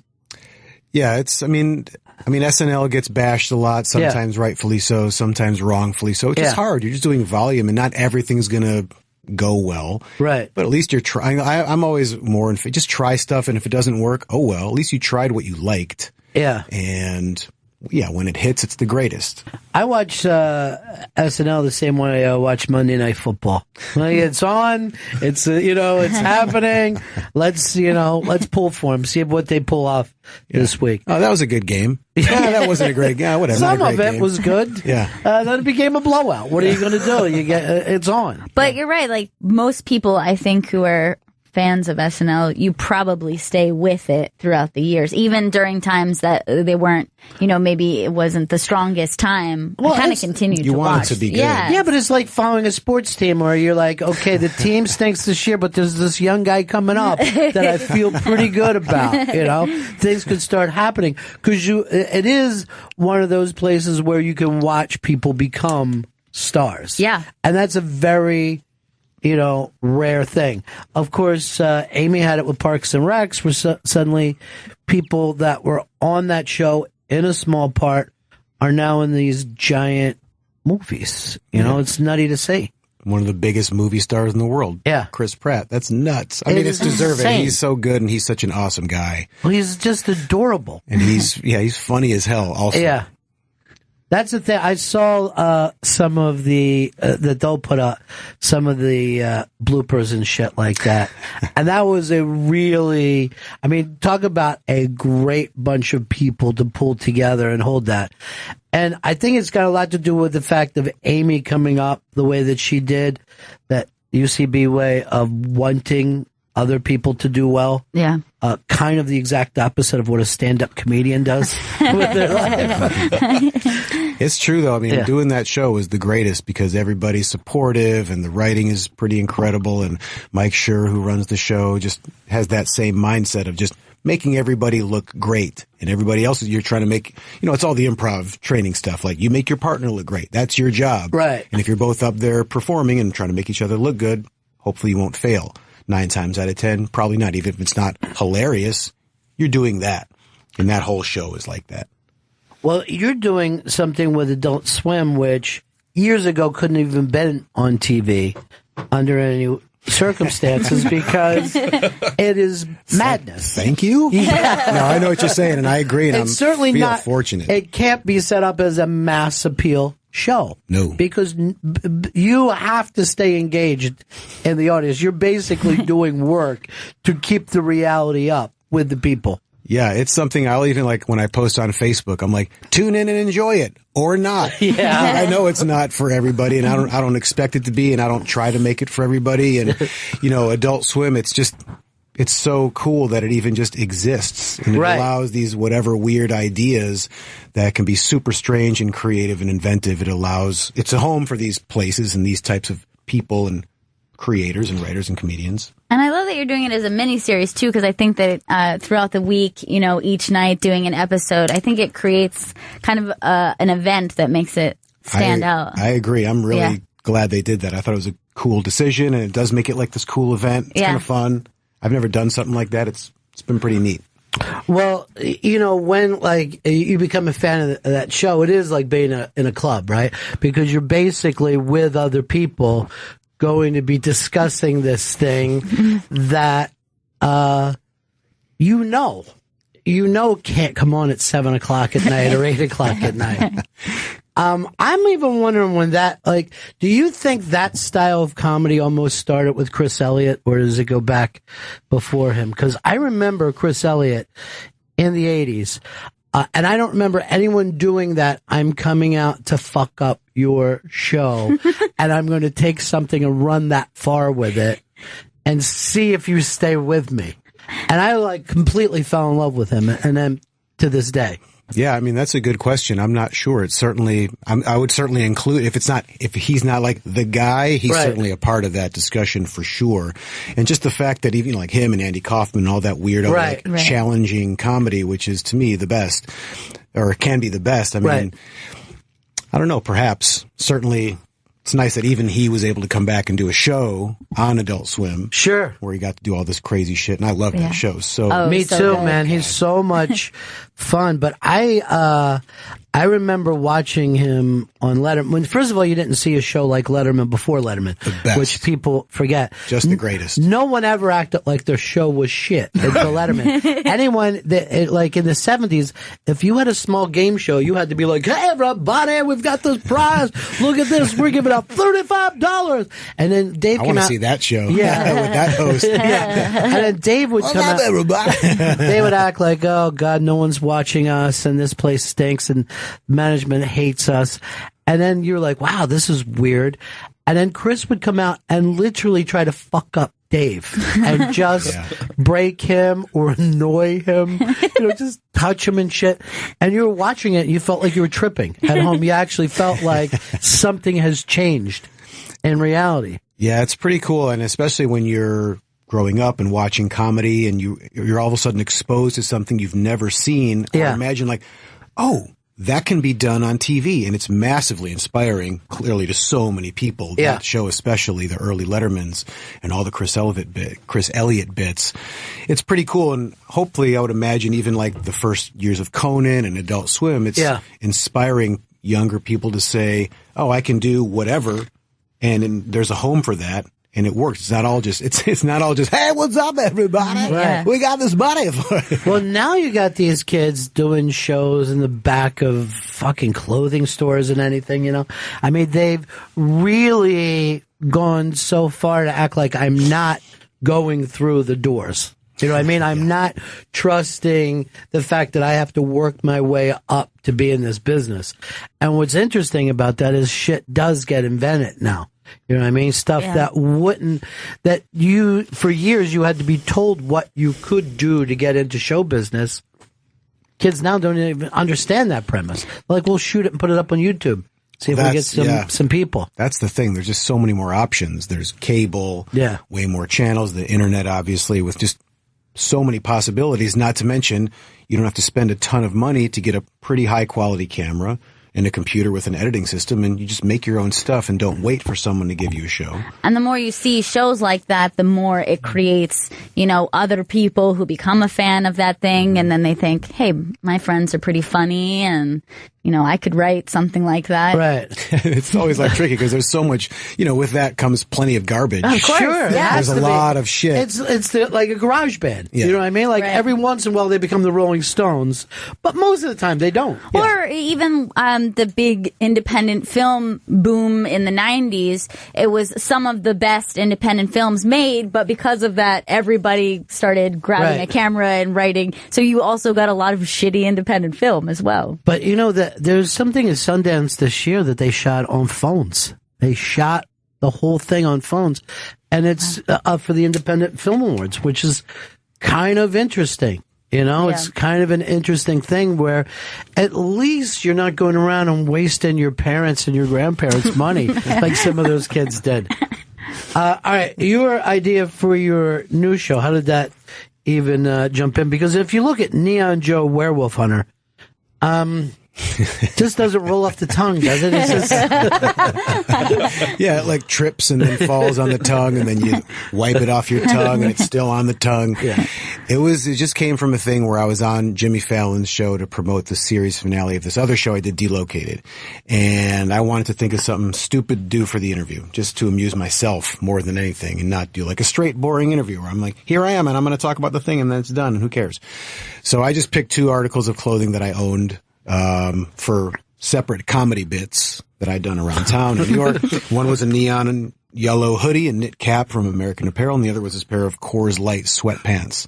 And the neon thing was a guy named Neon Joe, and he was a performance artist that would dress entirely in neon and just take a Q&A. And the other was Beer Joe, and he was just like a wasted, like a Weird Al Yankovic song parody guy, but he would sing wasted and the song would stop midway and he would just ask if he was a good dad. And so I just combined those 2 articles of clothing into one and just on Fallon, and it was a pre-planned bit, but I went on dressed like that and said, I'm really sad Delocated's done, but I'm really excited for my new project. It's called Neon Joe, and it's about a guy that hunts werewolves. And it's just, the Coors Light was the silver bullet. It's just it's an old, unoriginal joke. But again, it was never intended to be a real show. It was not a real project. It was not a real character. It was just, arbitrary joke for my own amusement. And at the time, I thought I could see Adult Swim watching this and thinking, oh, I know that's fake and all that, but it sounds funny. It sounds like a show we would do. And they basically said, you know, it was almost like just issuing a challenge, like, why don't you write a script and see if it is something? I was like, sure. But it was sitting down with nothing. There was no character, no town, nothing. It really just started from, all right, what's the show? Where do we go? And it really, it started with Paul Rudd, because that's what I did in Delocated. And everything sort of unfolded from there as far as, let's not have it be in New York, because Delocated was New York. Well, let's go upstate. That looks like New England. What's New England? B&B's, no, Jaws, and small town terrorized by a creature. And so it sort of became a lot like those types of things, and now it's this stupid show. That takes place in Vermont. But, you get so many zombie shows out there now that you can just parody. But to bring back the werewolf, I really hope this is the start of the return of the werewolf. Because the zombies don't mean shit to me. I know. I like that monsters go in trends. Like, we had like a very serious vampire trend, and then it was zombie trend. It's the beginning of the werewolf trend, I think. Yeah, I'd like people to look back and say, oh yeah, he started that. I remember the first werewolf show I saw. But then they did it seriously. There will be a guy. There'll basically be this. It's the exact opposite of parody now, where we will look at something that is a parody and take it to be serious, like they did with Batman. Oh man, I just showed my son the original Batman. That was the best. The TV show. The TV show? Oh my God. Now, have you seen Gotham? It is the darkest. No. I mean, if you have a kid, you wouldn't want him to see this. But the original Batman was literally for children. Yeah. Where kids would sit and watch it and love the shit out of it. It was a comic book come to life. It was very cartoony, yeah. Yeah. But now it's like murder and digging the eyes out. And there's one character that was skinning people. It was just, and I'm wondering if kids are even watching it at all. God, I hope not. Yeah. Jesus. Because when I heard about that show, I assumed that it was going to be for everyone. It seems like it's a Batman show. You would be better off showing your children ISIS videos. Or ISIL, as the president now straight in the South to call them. ISIL. We will stop ISIL. And everybody in the country is going, does he mean ISIS when he says ISIL? Should we be saying ISIS? Have I been saying it wrong? Am I saying it the wrong way? So we're not giving them guns. All right, I'm in. That's the deal. If that's the deal, I'm willing to not give guns to the terrorists. Well, you're talking about a time where we need comedy more than ever now, right? It's true. The fact that no matter where you are in the country, you kind of feel like a little nervous. Yeah. It used to be just New York would have the nervous feeling. Yeah. Now it's everywhere. My boyfriend's mom was saying that she wanted to come visit for Christmas, but she's like, let's just wait till everything calms down a little. I was like, first of all, one, we live here. And two, I'm pretty sure this is just going on everywhere. Yeah, you could say that about anywhere right now. Yeah. Let's wait till the world calms down a little bit. Yeah. But here's the big change. That same 6th Avenue you're talking about, I'm walking up yesterday. There are cops with the rifles and the helmets, like crazy, an occupying army. As people are taking pictures of the Christmas stuff, they also take, and the cops are just standing there with the guns. Yeah. And these are cops, not military. And I tell you this, some of them are pretty big guys. Some of them you would not expect to be able to run down the street in a military type operation. So big, you mean fat? Yeah, I was going to say that, but they have SWAT and then they have a unit called Chub. Call it Chub. This is important. Dude, thank you so much for coming by, and good luck with all this, man. Appreciate it. It's obviously, we talked about this. Adult Swim has been just pretty much doing whatever they want for a while now. Yeah. Now it's Neon Joe Werewolf Hunter premieres tonight on Adult Swim, and then every night this week at midnight. Yes. Tweet along with it. Thank you. See you next time, my friend. Take care. Much appreciated. Crowd the plate, and he'll put one in your ear. It's Bennington on Raw Dog 99, Sirius XM's Comedy Club. Tito's Handmade Vodka is America's original craft vodka. In 1995, Tito Beverage, yeah, that's his real name, had the idea of building his own microdistillery, incorporating the boutique winery concept into the spirits industry. He acquired the first legal permit to distill in Texas and put his life savings into it, racking up 19 credit cards to build his own copper pot stills and condensers. Since then, he's been awarded a 95 rating by Wine Enthusiast, won the unanimous Judges' Choice double gold medal at the World Spirits Competition, the Chairman's Trophy for World's Best Vodka Tonic, and many others. You know, the Tito is also the sponsor of our Tito's Christmas movie that we'll be doing again this week. Tito's Holiday Spirit. Oh, I love it. I mean, really, what is this time of the year without Tito's, right? Every day I love Tito's. It's got a modest paper label on a simple bottle. You know who I was just talking about with Tito's is John Glazer. Oh, yeah? Big fan. Oh. Yeah, he and I were talking about just. He says, "What's with the modest paper label?" But am I wrong here, Chris? I thought they would save money on that, so you could really, get the best liquor that you could. That's exactly it. And that is it. That's it. Yeah, it's quality. I'm going to text him back right now. I was right. Glazer, Ron was right. I say glaze. I know you guys were close. Yeah, I'm close enough to drop the R. Is that? I mean, that's not ridiculously close. It's close. You feel like I'm crossing a line by dropping the R? No, you can totally do that. Call somebody Glaze. What's up, Glaze? Maybe he'll call me Bennington. I don't know. I mean, why do we even have to make rules? Let's just enjoy ourselves. But you were saying something about Tito's. You were getting into this whole thing about it. Yeah, Tito still makes his vodka by hand on the same land where he started it all in Austin, Texas. No one will help him. Well, he has employees. Well, you're not saying that. I mean, you said he still makes it. And I just felt like it was a one-man operation. No. And that would make me sad. Because I see how much of it's out there. And I would be a lot for one guy to do. Yeah, that's a lot. I mean, take it from me. I'm the only one who really comes to work here all day. And it's tough. I feel like I'm pulling a cart with a bunch of crying babies in it. Biggest crier? Joey Jojo. Mm-hmm. Oh, he never shuts up. Oh, what? Yeah. I think it might be autism. You know who doesn't cry, though? What's that? Vito. Even if you punch him in the stomach. Nope. He will not cry. He's so strong. But I have a feeling he cries at home. Tito's Handmade Vodka is distilled 6 times from 100% corn. And Wait. Yeah. You brought up a number. Yeah. 6? 6 times. Is that a lot of distilling? Oh, God, yeah. This is but good too stuff. much? Is it over distilling? It's perfect amount of distilling. Okay, good. 6. So that was done through experimentation. Yeah. Like you tried it 5, and you're like, that's okay. You did it 7, like, what? That's too much. It's too distilled. And 6 times, just right. Well, yeah, that's when you would stop when you got it perfectly. I wouldn't give that away to the other vodka companies. So, let them fool around for a while. 2, 3, 4, 5. And then if they're like, oh, forget it, just skip the 7. You'd be like, yeah, good idea. Keep going higher. But in your heart, you would know, you're like, yeah, this means we're starting. We're keeping this whole thing going the way we want to. Hey, you know what? Tomorrow somebody should help Tito. He's doing this all by himself. Handmade.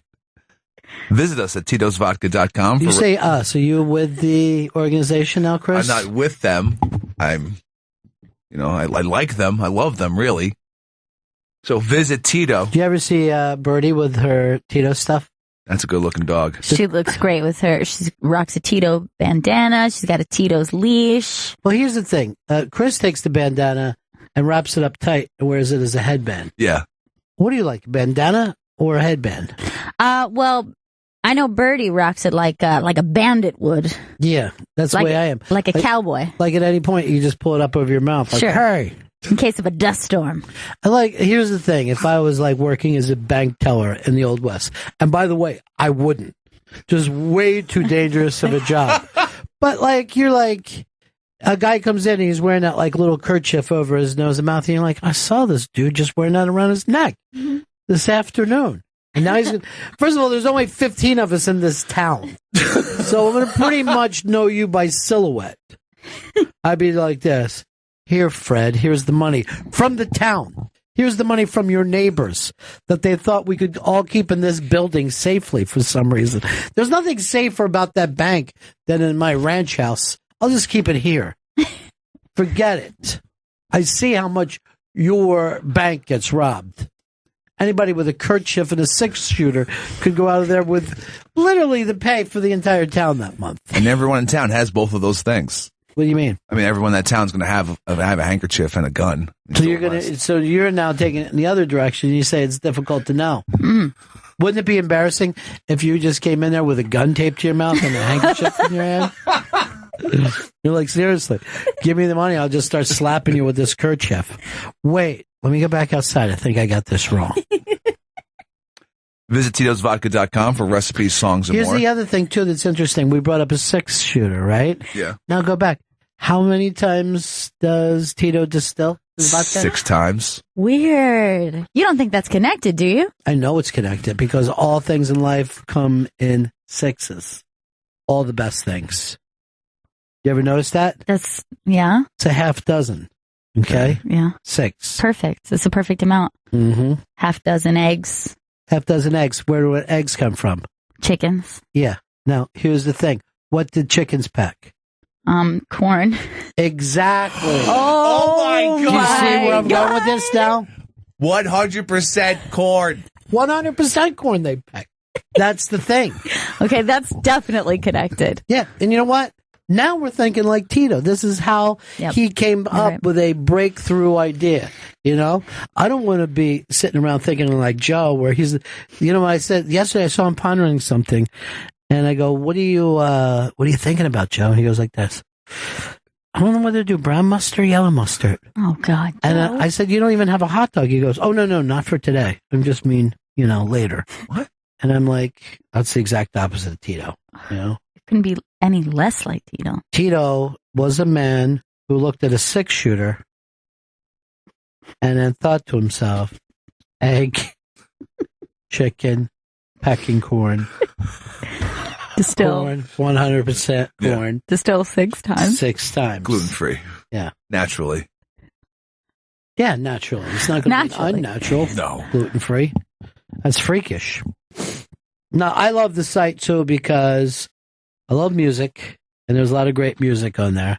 It's actually one of my go-to places to find that kind of outlaw country that I love. And also, here's the thing about me. If you want to be friends with me, must love dogs. Now, me too. Look at Tito with his big dogs. They're beautiful. Yeah.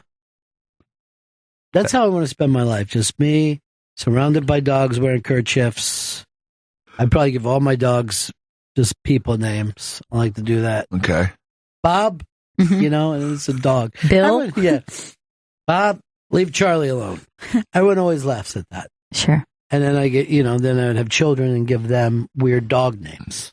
Okay. Like Fido or something. Yeah, because this is the 1930s, Chris, and we live in a fucking comic strip. Did you ever see a Fido in real life? Marmaduke. Oh, God. The perfect name for a dog is Doggy Dog. Yeah, you'll never forget it.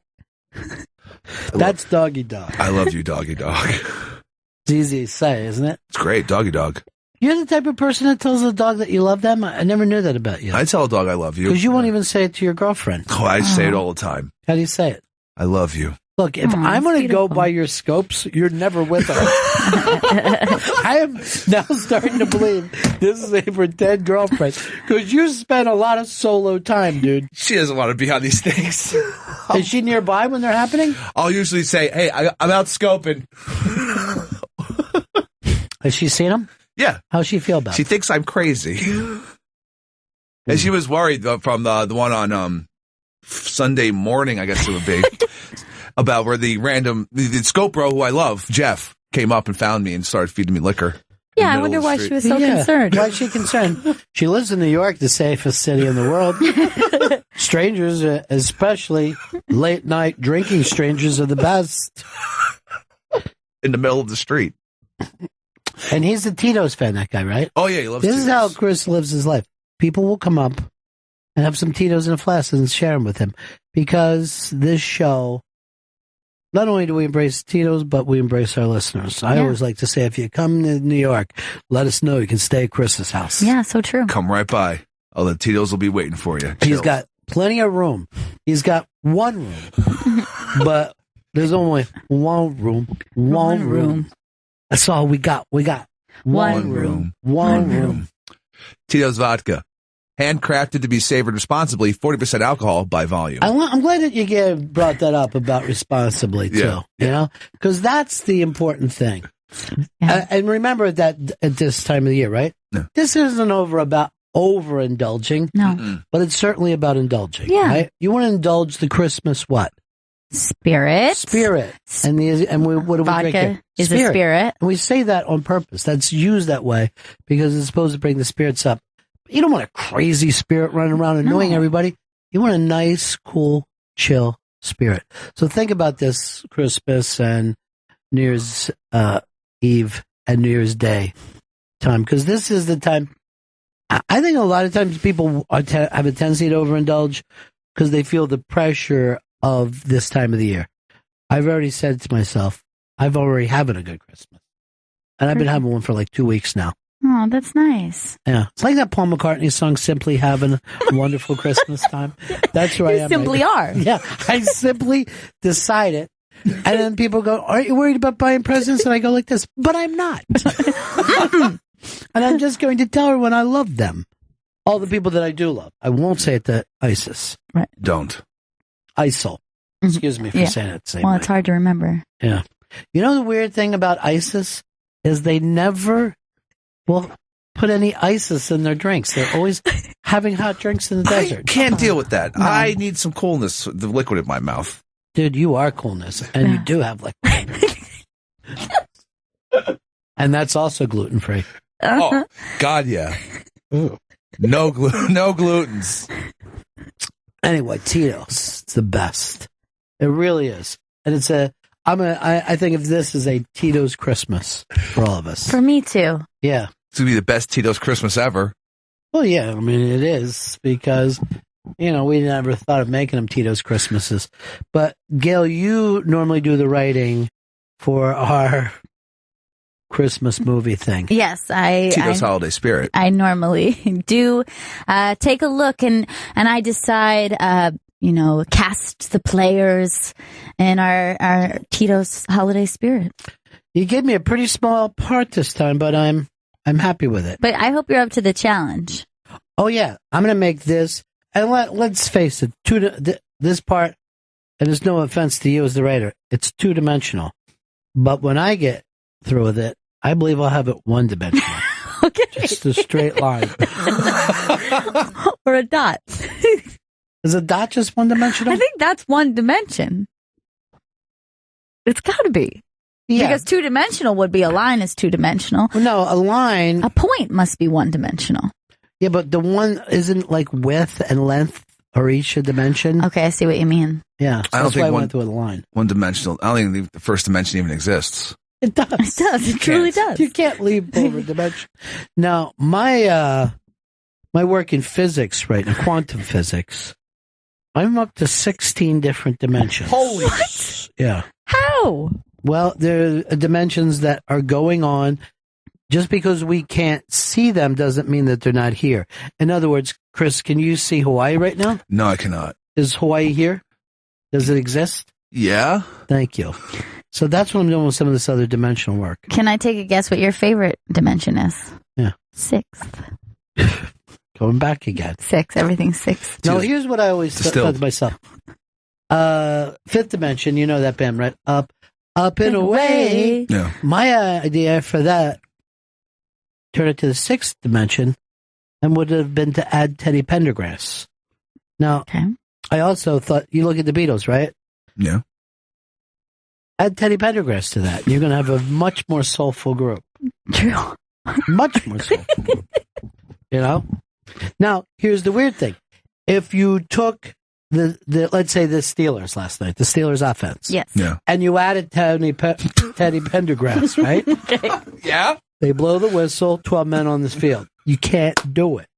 There's certain things you just can't add Teddy Pendergrass to. And I came to that through quantum physics. And believe me when I tell you, when it comes to the science of this, Tito understands what I'm talking about. Because that man was a scientist first. Yeah. He was Wildcat in oil out there. Yeah. He understood the the soil and minerals in there. I don't know what that's called.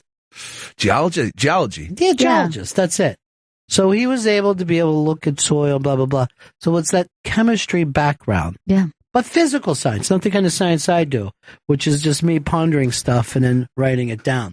And that's how I came up with all the different dimensions. 16 of them. I'm sorry, Chris, I just added another dimension. Oh, my goodness. Yeah, the one with Teddy Pendergrass. So that's 17? Well, in this one dimension, my belief is it seems like Earth, but everybody is Teddy Pendergrass, right? Okay. Except for one dude. And then he loves every concert he goes to. I mean, he's just like, this fucking is so soulful. You know? It's great. I didn't even bring up the Harold Melvin stuff, but that'll come later. No. Anyway, this is a commercial about Tito's. That's the important thing about it. Tito's vodka. You go to Tito'sVodka.com for recipes, songs, and more. 40% alcohol by volume. Handcrafted to be savored responsibly.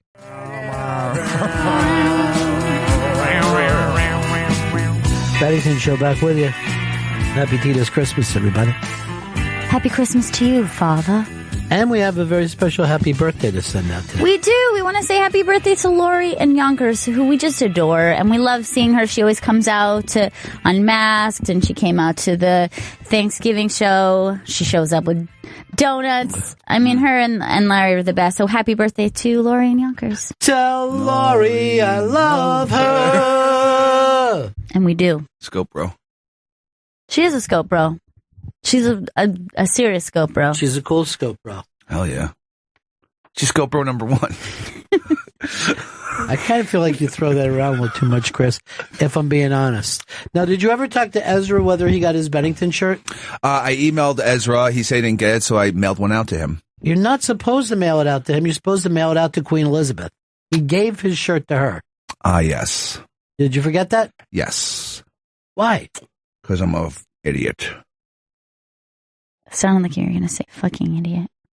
I'm a fucking idiot.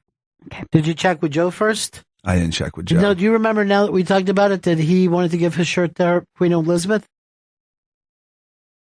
Joe. No, you, Chris. Oh. I forgot. Well, I forgot. No, I remember now. I remember him giving it away. Did you forget it or did you get drunk? I forgot both. It's both. You're great at getting drunk. It's the producing that's a problem for you. We like to keep you on as a drunk.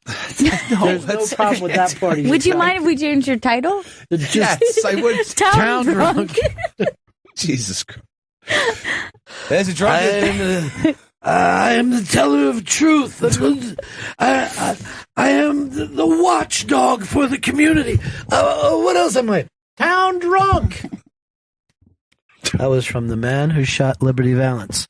A wonderful Christmas film that I would hope to get to play the part of Town Drunk. Oh, perhaps that's one in the future. But the man who shot Liberty Valance, he was the greatest of them all. Hey, we've got to give out an exceptional prize. This is one from your scope the other day. And by the way, the GPS San Francisco went great, and all the people that tweeted and were cool about it. I just thought that was spectacular. Yeah, this was probably our biggest prize yet because it is the trifecta of Bennington shirts. You're an immediate collector of shirts. Yes, and each one signed, personalized in a unique way. So this is a huge prize. All right, we're all going to vote now. Secret ballot vote. Secret ballot. Secret ballot. Secret ballot. Secret ballot. Secret ballot. Secret ballot. Secret ballot. Secret ballot. Secret ballot. Secret ballot. Secret ballot. Secret ballot. Ballot. Started to really get scary there. I went to Robert Ballard after that. An explorer who discovered what on the ocean's floor? Titanic. Oh, Titanic. Now, you can read off the list of finalists that was picked for us by Don Wiki Wicklin. Yes. And by the way, he told me he wrote in an and O'Malley that he loved GPS San Francisco and doesn't think that we can beat it. And I said, is that right, Don? Because I got to take a call. It's London calling. Now, which I believe is the first weekend of the year, the first Saturday of the year, yes. Odd. Will we even be back then? No, we will not be. We will not be. But they want to run it then anyway. Yeah. Even when we can't promote. It's the first, it's the first. I understand that there's this fucking thing to do stuff, but try to figure out if it makes sense if we cannot promote it. Yeah. I don't want you to be a thinking producer. Yeah. Because that would be crazy. But I'll bring it up to, I call him Donald. I'm that close with him that I add to his name. Right. I'll talk to Donald about that during our meeting tomorrow. Now, Wiki picked these as the 5 finalists. Let's take a listen. All right. So, finalist number 1. Rules. Piss on your fucking rules. Hashtag Deep Tracks. Hashtag Scope Bros. Hashtag Ken Kesey. Well, yeah, everybody loves Kesey. Now, the interesting thing there is that was that quoted directly out of Cuckoo's Nest? It is. Yeah, that's from Cuckoo's Nest. But not done in the movie, right? Oh, I know that. I don't remember him doing it in the movie. No, I do remember it from the book. It is in the book for sure. There was a time in my life that I was so into Ken Kesey that it was ridiculous. And it wasn't until years later that I saw a documentary on them on the bus that I went, oh my God, I don't think I would have liked those dudes at all. Isn't that funny? Yeah. Like you can do that sometimes with writers or artists or bands where it seems like they would be very intoxicating to spend time with them, and then a little distance from it makes you realize, oh, if I met that dude, I might not like him. That would drive me insane. All right, so let's move on to finalist number 2. First of all, that was a very good one. It was a solid one. And a good catch by Don to know that. I know, really hip. Yeah. Real hip, Donnie. Yeah. Okay, finalist number 2. I'm Jerry Garcia. Gail Ann is Janice, and Danko is whoever wins the shirts. Oh, I like that. Hashtag, how you doing, Daddy? Hashtag Deep Tracks. I like that because I know they're a Scope Bro. Exactly. I know they're a Scope Bro. That means that they were tuned into the Periscope, the pre-show. They tuned in and then they turned off. Yes, and then tuned into something else. Right. So, really, they're tuning into everything. Number 3 finalist, haters gonna hate, hashtag Deep Tracks, hashtag Bennington. Pretty. As in Ashbury. Ashbury. And, of course, this is a nice throwback to one of Chris's most controversial prizes that he gave somebody a prize. And I don't remember what it was, except for it was a good one. And all they wrote was haters gonna hate. It was $5,000. Oh my God, are you serious? No, it was a signed item of some sort. And you just gave it to somebody who wrote a haters gonna hate? Yeah, but they spelled a hate H8TE, I believe. Oh, yes, like people do online. Yes. Yes. So this is spelled haters like hate Ashbury. Right. I'm going to say this. Witty. And ties in the 60s with today. Mm-hmm. Punny and witty. It's going to appeal to us. And thank God that it's a secret ballot. It's not just going to rely on Chris's picks. So I'm going to read off Chris's, though. All right. No, he's going to pick haters. Finalist number 4. I'm ready to take the electric Bennington acid test. Are you? Hashtag Deep Tracks. Hashtag GPS. Sweet. That's a good one. Solid one. And number 5, even after being ripped off with fake acid, Ronnie B still shows love to San Francisco on hashtag Deep Tracks. That actually makes me a little angry because it takes me back to that day.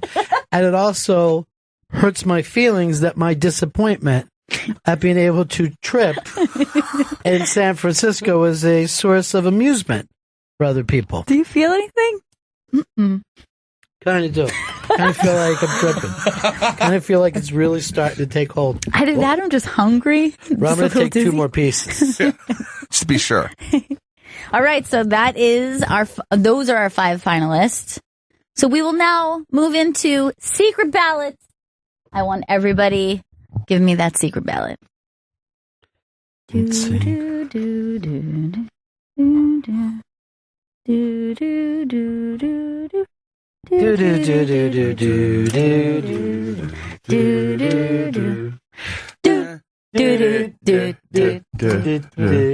Secret ballot. Bring in the secret ballots from the other room. Bring those secret ballots in. Ballots. Chris, you spelled yours wrong. I don't know whose ballot that is. It's supposed to be spelled like Ashbury. What? All right. Well, let me see those ballots still. Those are tiny ballots. Yeah. I prefer giant, oversized ballots. These idiots are just numbering. Oh, come on. You gotta fucking... Although they voted the same way. Yes. So 2 points would win that, right? That is right. Everybody else voted singularly. All right. I am now going to announce the winner. The winner is Rules. Piss on your fucking rules. Hashtag Deep Tracks. Hashtag Scope Bros. Hashtag 10KZ. So that's going to go to Gene, which is at Livingam. KLIVANGM. Hope I'm saying it correctly. Clivencombe. It's Gene. Congratulations, Gene. You have all 3 shirts, all signed, and they're all coming to you. Number 1 scope bro right there. You're a number 1 scope bro. You're a number 1 GPS bro. Really? It's not all about scope bros, Chris. I mean, there's other elements to this show that you're forgetting. Scope Pros is just one part of the 3 prizes. I heard that Deep Tracks loves us. Wow, that is so great to hear. And they're going to buy us a Christmas present. Oh my God. Is it going to be music related? Yeah. I'm hoping. Some vinyl, some sweet vinyl. Those are always my favorite presents. I love getting vinyl. I think it's very nice present. It's nice to display. And I know their vinyl choices are going to be deep. I don't even know what this is, but thank you. Never even heard of this album. And with winter coming up, it's really nice to have 3 shirts because you need to layer up. It's cold. It's going to get cold. Do you, skinny boy? Yeah, I do. Me and Chris have no idea what you're talking about when you say layer up. We didn't know it could be done. Larry. How could you get another shirt on? Impossible. There's only enough for 1 shirt. Dare I say, improbable, if not downright impossible. I'm constantly trying to play out for different parts. If Gail's going for a Dickinson type Scrooge. Dickens, not Dickinson. That's my idol, Angie Dickinson. Really? Policewoman. Well, that's Now, did you guys just pick because it said fuck in it or piss? Perhaps the curses. I love One Flew Over the Cuckoo's Nest. It's one of my favorite books. Me too. Well, that's a better reason. And you know, Kesey was one of the first people to do acid because he was given to him during by the United States government back when it was legal. And they were just testing it.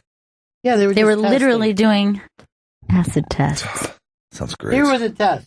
You get somebody tripping, and then you go like this: "Excuse me, I just got a call that your parents died," and then they would write down whether you went south on it or not.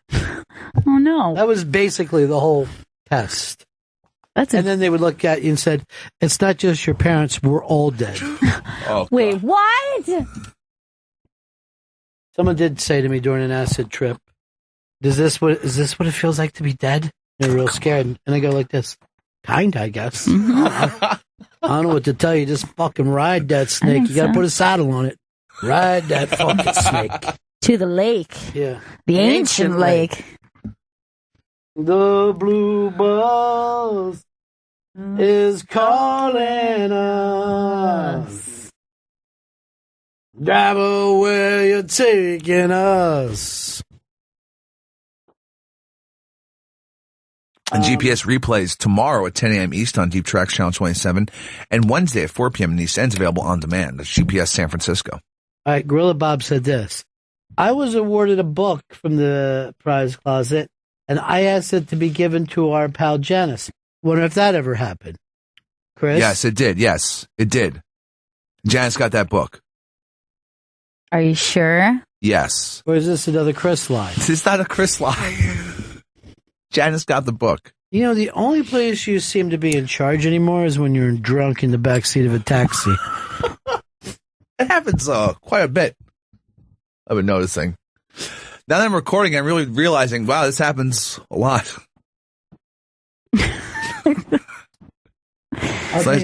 I've never seen you outside this building as long as I've known you sober. As soon as he hits the air. You're the reason why we're not having a show Christmas party this year. Really? Chris. Come on. Well, you, two reasons. One's you, the other is ISIL. Oh. Like I'm tied up with them again. Again? But I'm an ISIS guy from way back. I'm not going to do that ISIL thing. And you're not part of the new scene. Mm-mm. And that's why we're not having a party. Oh. So if I convert to ISIL, maybe things will look a little better? Trigger some of that Christmas love? Holiday love. Excuse me. Jesus Christ, your struggle with your self-laughter is what embarrasses me. I can't stand when someone says a line that doesn't work and then they do a little giggle. Get it? Like, you let us decide whether we're laughing or not, dude. It's not up to you and your uncomfortability. I notice that you don't do that when you're drunk and in the back seat. You're comfortable. That's weird. Vince says if Deep Tracks loves you so much, why won't they give you 3 hours for GPS? Craving more Bennington musical wisdom. I don't think we want to do 3 hours. I'd rather get less and pack more in it. Yes, and you're getting very, specific taste there. Like, you get to say you've made it. Some don't. Yeah. Some of you people won't get your music on to represent your city. You're probably crushed right now. Been cut. You might get a mention, but London, there's no London in the mid-'60s. Forget about it. Yeah, it's crazy. I was going over the last list. The Beatles weren't even on it. I just feel like they haven't done enough. Favorite Beatle? Oh, it's Paul. Yeah, favorite Beatle. George. Favorite Beatle. George. Mine's John. Beatle, you get Ringo if you want him. Ringo's the best. I love Ringo. Good, all right. Okay, good. Dress like him then in a big gray sweatsuit.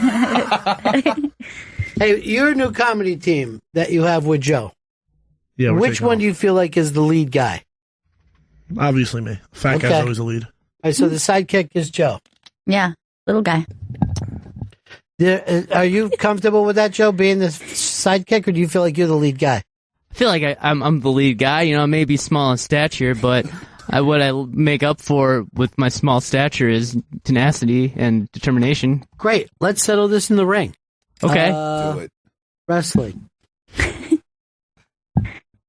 I'd love to have a nice wrestling match. Oh, my God. Fight. All right. Try to guess which doing better on the site today. Would you say Buffalo people banging outside? Or Buffalo Bills fans just banging in the parking lot? They could honestly be given back to fucking Canada because of this. Or is it young Madonna, nude, with perfect breast? My guess is going to be Buffalo Bang. Oh, Buffalo Bang, won't you come out tonight? Buffalo Bang, come out tonight. Buffalo Bang, won't you come out tonight? That's by the Lord of the moon. And dance by the light of the moon. When you're a little kid, and you try to do that. The Ted Cruz outtakes video, I can't even watch out of uncomfortability. And I don't blame Ted Cruz or his family. The outtakes should never be shown in the light of day. It's cruel. However, all outtakes are uncomfortable. They're terrible. They're uncomfortable. There's all that weird silence. But there's something very eerie about it. It almost reminds you of one of those kind of subtle, like, horror films or something. Yeah, it's scary. Where you're like, there's something weird about this family, but you can't it's not quite their place fault. it. It's the outtakes. I just play a little bit of it, Chris. Cruz. He will always be Ted Cruz, and he says the same thing to every group that he talks to because it's who he believes, it's who he is. Okay, so who wants to say grace? Me, I Okay, great. Okay, awesome. Would you like to hold hands with Sissy as well? Okay. Oh, He's got little that's girls, good. huh? Yeah. I love you, Mom. Love you too, dear.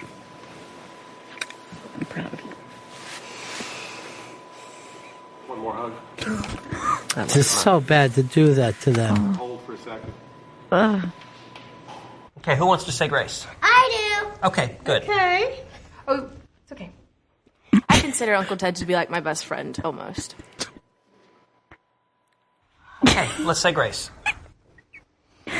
Father, thank you for this day. I'm not old enough to vote, but Oh, he's feeding her lines. Youth of America support Ted Cruz. I am not yet old enough to vote. God. Just comfortable silence with his children. Doesn't know what to say. Nothing to talk to them about. No, Stanley, stopping by. All right, this is. You know what? I will put this tape at the same place as the fappening. It shouldn't be looked at. This was not supposed. Like, who released this tape on the Cruz family? No, but it's so hard to look away. I know that we shouldn't. So's the fappening. The face. By all means, so's the fappening. I'm just thinking for a second. Are we rolling or not? Yeah, we're still rolling. Okay. Eleanor, why don't you say something to get him going? He sees. Oh in my God! people Just what stop they this. This is driving me nuts. Stop it, Chris. This fappening should not be looked at. So it's under Cruz family, and I feel for them in this case. Now, here's an interesting piece that came out over the weekend. There's an Indiana county that has only been wrong twice when they have picked the Republican nominee of all time. Wow. Only twice have they went the wrong way. And they picked Donald T. Trump. Donald Trump. It's a sign. It's true. They're unstoppable. It's going to happen.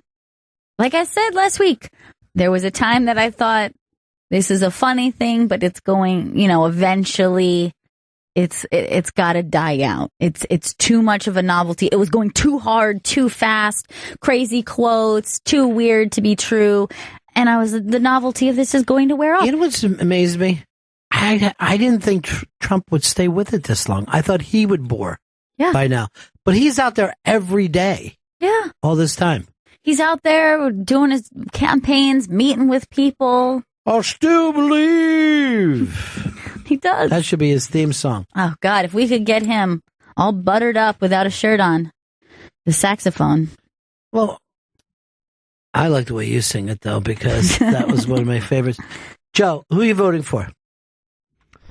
Well, it was going to be Bernie Sanders, but I don't think he can win at all. So I guess probably Hillary. Do you want to stay with this show? I got to be a Trump guy. You got to be a Trump guy. If you're not voting for Trump, we want you dead. That's our new saying. I'm going to vote for Trump. I'd rather see you vote for ISIL. Yeah. Than for anybody but Trump. A vote for anybody but Trump is a vote for ISIL. Thank you. And a vote for Mexicans that can't get into the country somehow. Can't wait for that wall to come Vito, who are you voting for? Let's get to the bottom of this. It's got to be Donald Trump, especially after me and him spoke on the phone last week, and we really. What were you guys really talking clicked. about? Just life. Just. What show were you doing at the time? That was the Breitbart show. Picked up the phone, and Donald Trump was like, "Hey, this is Donald Trump," and I was like, "Hey, Donald Trump, I'm going to put you on hold," and he was like, "That sounds great," and I just felt a connection. Wow. You get to talk to any other big political people over there? Yeah, I spoke to Ben Carson like 45 minutes before that. What did you guys talk about? He rubbed me the wrong way. Yeah, I don't like that. I don't like when people. I like when they rub you the right way. Oh, I love when they do that. Fuck yeah. Yeah. All right, so there we have it. Trump. Right now, look, we're for Trump's and Hillary. We're going to let you vote the way you want to vote. So right now, you're pro Hillary. Yeah, right now. Yeah. All right. Well, let me just say one thing. You ever look around in any buildings and see Hillary written on them? That's true. No, I don't. You didn't think of that, Trump. I didn't think about that. Shouldn't have shit. Did Hillary ever own a USFL team? No. No. Does Hillary have any golf courses? No. Casino? No. You ever look down and see a bottle of water with the name Hillary on it? Those are gone. Oh. But those were cool for a while. Trump Ice. Wait, Trump Ice. Fuck. Don't bring that up. Kim Kardashian had her baby. Did they pick a name yet? I know they were going to wait for the last second. Not yet. They have not announced it. Or have they not even picked it, maybe? No. The baby came out doing a yoga pose, which is odd. Really? Yeah. It's a boy this time, right? Baby boy? Yes. Wasn't the first one a boy? Yeah. No. South? Northwest. Northwest is a girl. Is a girl, yeah. Bullshit. Yes. Yeah, yep. I saw a picture. She's big now, too. Yeah. She's And all grown adorable. up. She's really gorgeous. She's very cute. Did you guys see the McDonald's selfie rant? This woman pulls up to McDonald's, starts fighting with them, and puts the whole thing down, like basically a scope, bro. She was like Chris Stanley doing it. This is why you can't go viral, Chris. You don't have what this woman has. All right, play a little bit. This motherfucking McDonald's never had my motherfucking fresh cookies. I got a call every time for my fucking fresh cookies. Hi. Can I have you pull over to the side right now, please? Are y'all gonna have my fresh cookies? Yes. And how long? How long? 2 minutes. 2 more minutes? Yeah. 2 more minutes. Yes. God damn. What's your name? You the new manager? I'm the manager here. The new one, right? Yeah. Damn, 2 more minutes. I'm going to ask you next time I come, can y'all please have some fresh cookies? Because I literally call and make orders every time. It's not fine. Go ahead and pull over, please. Damn, for 3 cookies? I gotta pull up for 3 cookies? Yes. 2 minutes? Have a great day. All right. Okay? Okay. It doesn't matter if you record. I'm being nice to you, okay? All right, well, close the damn thing. You said you was gonna... Yep, I am. Can you please pull over? I am. Okay, can I have her money back, please? I'm gonna ask you tonight to leave. All right, give me my damn money for sure, because y'all got some raggedy ass employees anyway. I don't want y'all motherfucking cookies. The motherfuckers up in there showing each other manicures and shit. Manicures? That's what y'all got. Give me my money back. Give me my motherfucking money back. I'm gonna tag your ass too. I'm gonna tag your ass on Facebook, so look for me. Because this shit is ridiculous. I got a call every time for some fresh cookies at McDonald's. Why I got a call every time? This shit is ridiculous. Okay. You want to do that same thing? I could do it too, ma'am. Yeah, my name is Brandy Wooten. Follow me on Facebook. The Brandy Hive going up. Woo, woo, woo, woo. I really do this. I'm a real blogger, though, honey. Where's my money? Can I have my money? Yes. You already done threatened me. You was going to cash me my money, so give me my fucking money. Damn. All right, hurry up then, because that's what you said. You said you was going to give me my money, so give me my money. Give me my money. Give me my money. Where's my money? Here you go, ma'am. Give me my money. Thank you, boo. I will never come over here again. Look at her raggedy ass. Remember her face. Thank you. The Brandy Hive going up, and I will leave when I want to. Have a great day, ma'am. I will, bitch. You too. I don't normally like viral videos that make Anthony looks like he's correct. So this is tough for me to watch. Give me my money. Give me my money. Yeah. Give me my money. Who calls McDonald's? I've never even occurred I call to me. make sure the cookies are going to be nice and fresh. I don't need to call for my fresh cookies. My fresh cookies. I'm be showing up. I like some fries, quarter pounder with cheese, and a large Coca-Cola X ice. No, you're right. I've never called McDonald's and put in my order before I got there. No. But I guess she wants hot cookies. She wants those fresh cookies. And everyone's in there showing off their manicures. Manicures? I literally called this number to get my fresh cookies. 2 minutes? So here's the thing. That should be our next Christmas tribute from Tito's. Yes. What's the name of our contest again? Tito's Holiday Spirit. It's crazy. I do the voice again because you were nailing it. Give me my fresh cookies. I called up here. I literally called up here to get my fresh cookies. Give me my money. Give me my money. It's going to give me nightmares. She's a professional blogger. Follow her. Now, yeah. I love what you said. I'm going to tag your ass. I'm going to tag your ass on Facebook. What exactly does that mean? I'm not on Facebook. So she's going to take the photograph and then tag the woman, and it will link to her name and her profile for everyone to see who she is specifically in the world. She's going to tag her face. How's she going to know the other person's on Facebook? Because who else is that raggedy ass manager in there? You're the new manager? Like, this happens so often. Like, she knows the new manager of her local McDonald's. She's like, okay, so the old manager's gone. You're the new manager. What is it that she even wanted? Fresh cookies. She literally called for her fresh cookies. I love her. She's great. She's sexy too. I'm on her side. Oh yeah, really sexy. There's another video up there, and I don't even want to see it because it could be worse. Someone drops a baby to get into a fist fight. Oh, I don't want to see that. And I'm afraid it's with the manager of McDonald's is what makes me nervous. The new raggedy ass manager? Yeah. Little raggedy ass. Oh no. Move.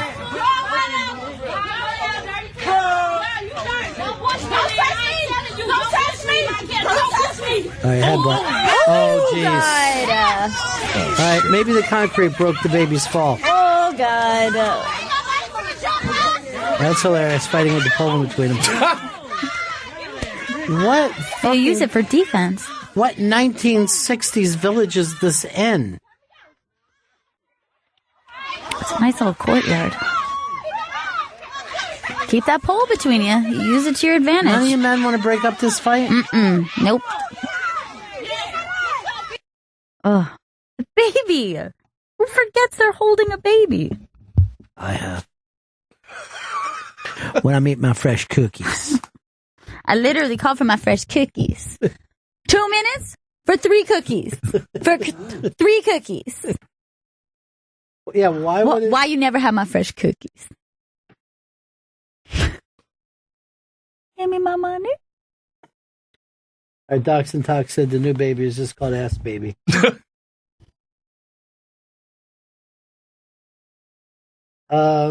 This guy says, going political, but too much of a pussy to talk about radical Islam. Who is on the side of radical Islam? Why do you think anyone would be on the side of the radical Islam? You're a fucking moron.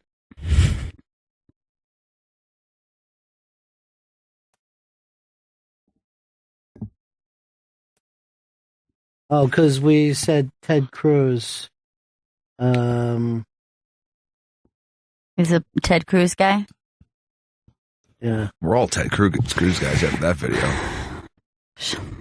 We didn't release I don't the know video. one fucking person is on the side of radical Islam. Why don't you fucking tell the NRA, make sure we can't sell fucking guns to radical Islam?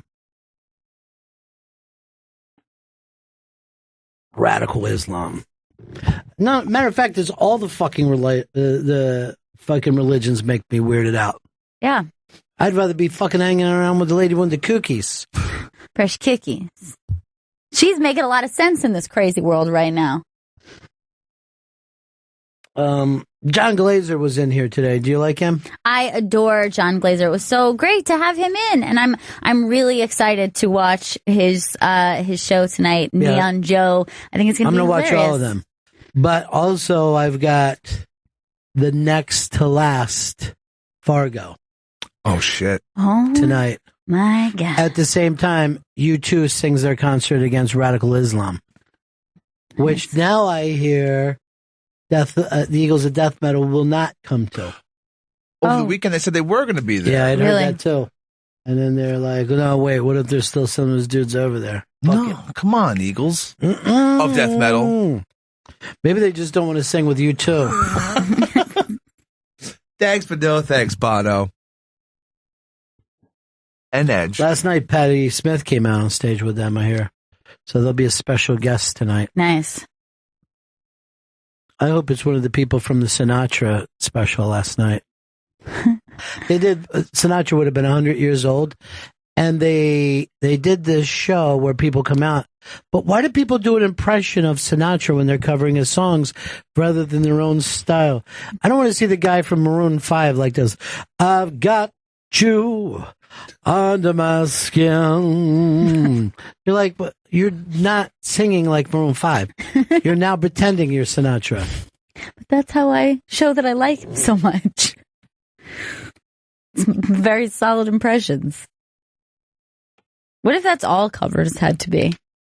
It was like not very good cover unless it's a really good impression. This cover sucks. Doesn't sound anything like him. Why are these guys even doing Holy this? shit. Look at this, Gail. Oh my God.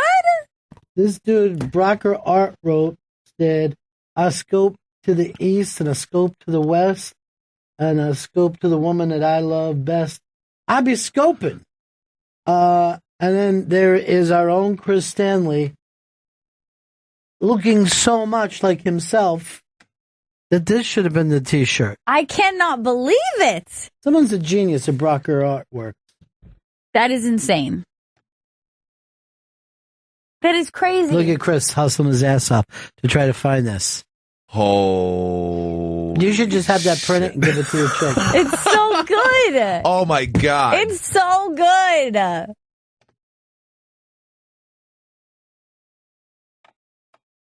That is incredible. That looks crazy. It's fantastic. I'm staring at myself, bros. It actually looks like you at your absolute best. I love it. I can't believe how good it is. You need to remind me, Chris. You need to set it up. I'll just do it myself. We'll be right back. It's Bennington. Ed actually wrote this about Chris's thing. Even that caricature is flattering to him. So that's what happens when you're an attractive man the way Chris is. Yeah. I don't know about that, but The truth. I would prefer another kind of drink in my hand. I don't really get like cocktails, you know. It's mostly Yeah, but you're becoming a man of wealth and taste these days. But I think that it's a masculine cocktail. I feel like you're holding an old fashioned. That's what that looks like to me. I feel like his jacket's old fashioned. And his haircut. Sure. And his bandana. and the blue blockers really. No one's yeah, really true. worn them since the 80s. And the neck beard, that's old fashioned. Old fashioned neck beard. So you're liking it more and more. The drink wears me out. And that looks like an iPhone. I'm a Samsung kind of guy. Man, you're like an asshole. Yeah, you're being really picky on this beautiful piece of artwork that was made for you. I would be so flattered, and you're being very picky. You could actually use that as your fucking license. My actual license is much more horrifying looking. Back when I had the giant beard. I like it because it shows your Hispanic heritage. I didn't realize my lips were that thick. Don't look into it too much. Yeah, you're struggling. It's a character for a reason. Yeah. Hook nose? Hey, it's not the season for that kind of thing. Our own Joey Jojo shit all over himself this weekend as his Vikings shit on the field. Oh, God. Is it always stunning when you have a picture in your head before a game starts and then your team falls apart? Yeah. Because that happened to me this weekend. I'm like, I'm going to watch the romp, and then the next thing I know, it's the fourth quarter and we're 21 up. And I'm like, dare I believe? And then 14 minutes and 14 points later, I'm like, I fucking knew these assholes were going to blow it. The fucking Vikings are a joke. I mean, it's really... You're a joke. I mean, you must have thought you were going to win. I know last week he was like, we're going to win the division. How'd your Giants do yesterday, Chris? I already brought it up, all right? Tom Coughlin's fired. Eli's going to retire. Then we'll figure out where to go from there. Eli's not retiring. Maybe what they should Would do... it break your heart to see him in another uniform? Yeah. That would fucking make me feel really sad. That'd make me feel really, really bad about myself. Like, come on, man. Just go out a fucking Giant. I wish Jeter would have went out an Oriole. That would have been the perfect thing to me. Or normally you go out fucking seriously. You're always in San Francisco. You ever notice that? A lot of guys just end up back out on the West Coast. Like, we'll pick well, them they up. don't know me around here. Like one stop before Japan. I don't see anything wrong with going to Japan. I mean, it seems they love the game. They love some version of the game. It isn't the game we play. Yeah, I think the ball's smaller. It's just fucking racist, dude. That's what I heard. Yeah, for their little tiny hands. Is that it? Is that what you meant? I'm just trying to bring up, fun facts about Japanese baseball. Big J fucking texted me after the win. He was all excited. So funny how Philly people just start to believe again, seconds into it. Yeah. This fucking could really happen for us. This is happening. This could be the miracle of Super Bowl 50. Just never gave up hope. I go to an Eagles, like a forum sometimes, and I went to one last night after they won, and they broke down every single play of anything that happened for the Eagles. Every GIF, everything that was positive. It was funny to see, just them just being very incredibly happy. Just happy about. Why don't you go to an Eagles fan board? I don't know, because Eagles fans are crazy. They are. They are nuts. They are obsessed. I go to an Eagles fan board, but for the band. I hope they do Hotel California again. Very chill fan base. People say that, but I don't know. I don't think that they're nice people. You don't think so? Mm-mm. I think they're like Bro-y? country club people, yeah. Yeah. A little bro-y. Mm-hmm. Snooty. Hoity-toity. Like guys that drink fucking liquor with lemons in it. Yeah. And it doesn't even have my pinky up. Like, you know how I drink? With the pinky up. Oh my God, you're really picky. You're really a dick. You're annoying. You're seriously a dick. This is a beautiful picture. That's my favorite fucking thing ever of you. My favorite photograph of you. Even a reflection of you and your shitty fucking thumb. I don't think I have that many wrinkles in the forehead either. I mean, You do. You do. You'd think that, but you do.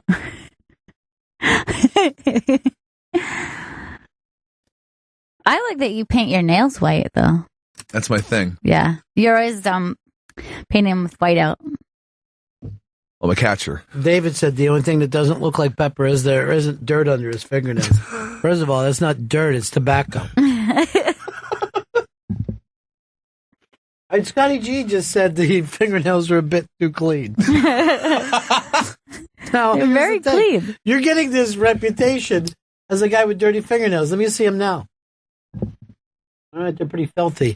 Yeah. I never noticed that. Yeah, they get filthy. When I grow them out, they get... That's why I don't like growing out the fingernails. They just get dirty. I'm like, I can't deal with this shit. Yes, hygiene is difficult. So much upkeep. I wait for your next syllable. The teen killer Ethan Couch was caught partying. Those pictures are up on the iBand. That's got a lot of people pissed off, huh? Yeah. People are freaked out angry because, he was just, he killed, I think, 2 people. I think 2 people died. But driving, right? Yeah. He was driving, yeah. He was drunk driving, correct? Yeah. But he got the bad driver and had a drink afterwards. He got out of jail, though, because his lawyers claimed that he had affluenza, meaning that it's a condition where you're so rich that you are completely unaware of any responsibility that your actions might take. Oh, shit, son. I know. Look who just came down on the 1%. It's Joey Jojo. Hell yeah. Occupied. I did. Somebody forgot the Vikings score. Yeah. We did. Not an offensive touchdown. But yeah, so now the court case is open again. He might go to jail for 10 years because he liked to have a drink or two and play beer pong with friends. But he wasn't driving. But part of the thing was he couldn't drink, right? He couldn't drink or do any drugs, period, for the next 10 years until he was... What about downs? They didn't mention downs, so I don't know why he didn't pop an oxy. Your Honor, I was only taking downs. Just downs, like everyone else is. You're on him right now. Let me just ask you this. Is that a drug that I just ate? Because I may have broken my probation. Your Honor, so I can just explain this, I was just trying to get a ping pong ball into an alcoholic beverage. Is that a problem? Does that go against any of your big-ass rules? Big-ass rules. Because if that's partying, then take me off to jail. Oh, you really are taking me off to jail. Yes, that's what's happening right now. Mike Birbiglia is bringing his one-man show to New York City. Now, and that's going to get written up in the New York Times and all the big papers. Wouldn't you say Chris Stanley's doing a one-man show with the Smoke Bros? Yeah, he absolutely is doing a one-man show. I can't believe I just called it a smoke bro. Nobody. You said smoke bro? I call them smoke bros too sometimes. Especially during smoking with Chris. Did you do that on Friday? I didn't 420 blazes on Friday. I didn't have any weed. But you did smoking with Chris. How about Christine? Did she have any? No, she didn't have any bud. It's not like her. I know. I'm like, what's the problem, dude? Come on, 420 blaze it. She's not a dude. We're all dudes. All the high dudes. I believe I made up for that with the 5 in the morning periscopes. Oh, yes, tenfold. I couldn't watch because it was too pathetic. It was like watching Ethiopian children with flies on their face. I'm just like seconds in. I got the point. It's fucked. Shit's fucked. All right, let's do this. We are going to have the Christmas party. Okay. But this year I'm taking the Chris out of Christmas. No! Yay! You're invited to the nightclub that SiriusXM is doing. When is that party? No one knows. All I've heard are rumors and hearsay, and people are just confused as to what's happening about the SiriusXM holiday gathering. No one knows. I've asked multiple people in multiple departments, like, hey, did you hear anything about the Christmas party? Like, no. What happened to the Ron Setzer thing? Wasn't that a possibility? It's possibly. I heard we were going to have a concert. What? This is all rumors. I don't know what's really happening. They usually send out an email. It has to happen next week. Yeah, I mean, they're running out of Christmas office hours, holiday office hours. That's bizarrely loud. Yeah. What the fuck is going on out there? That's even with that shut. Whoa. What? That's shut? That was so loud. I can still hear it. Vito's going to have to fix it. Fix it, Vito. Thanks, Vito. Either that or drop mud. In front of the... Sometimes he'll drop mud on the problem, and that'll fix it. Look, he can't seem to find out where it's come out of. Or he doesn't care. It doesn't bother him as much as... Now he's making phone calls. There's a loud noise. I mean, it's fucking blasting. It's so loud. Remember when our show was playing on one of those and they came to us all upset later because who was going in to do... Fergie and the Black Eyed Peas. All right, so the Black Eyed Peas were here. Uh-huh. And we were just sitting there checking them out through the glass. Like, Fergie still looks hot. You know, she's still fuckable. And it was all being heard out there. Oh, no. And I guess the Peas complained. But one of our bosses, I'm not going to say who, goes, hey, they're doing their show. Those things should be turned off. They have a right to be saying whether Fergie's fuckable or not. Yeah. Because I'm like, oh, shit, this is a bad one. I mean, we were being complimentary to Ms. Fergie. I mean, she should have been like, oh, all right. That's what she should have felt. That's how women react to things like that. Yeah. I really made it. Oh, my God. Who are you playing next week, Joe? We're playing Thursday night football against a very good Cardinals team right now. In Arizona, I think. Yeah. I thought the fucking Eagles were playing against the Cardinals. I know we have Thursday night this if they week. make them play Thursday and Sunday, I could be any happier. Yeah. But fuck, dude, you got 2 days rest. Let's go. Who the Eagles playing? Bills at the Eagles. Oh, that's tough. 1 o'clock. What's the Bills' record? The Bills are, they're like 6-6. Yeah, which is good enough to be everything in this league now. 6-6 makes everybody on the team go to fucking Hall of Fame. They won half their games. The league is just a fucking train wreck. Well, it's the league you people want it, where everybody has a chance. Mediocre champions, isn't that what you want your league? Yeah. Unbettable? Isn't that what you're after, bro? Fucking no way to bet against that spread. And I mean, I'm afraid to bring up radical Islam, but I'm not afraid to say the league blows.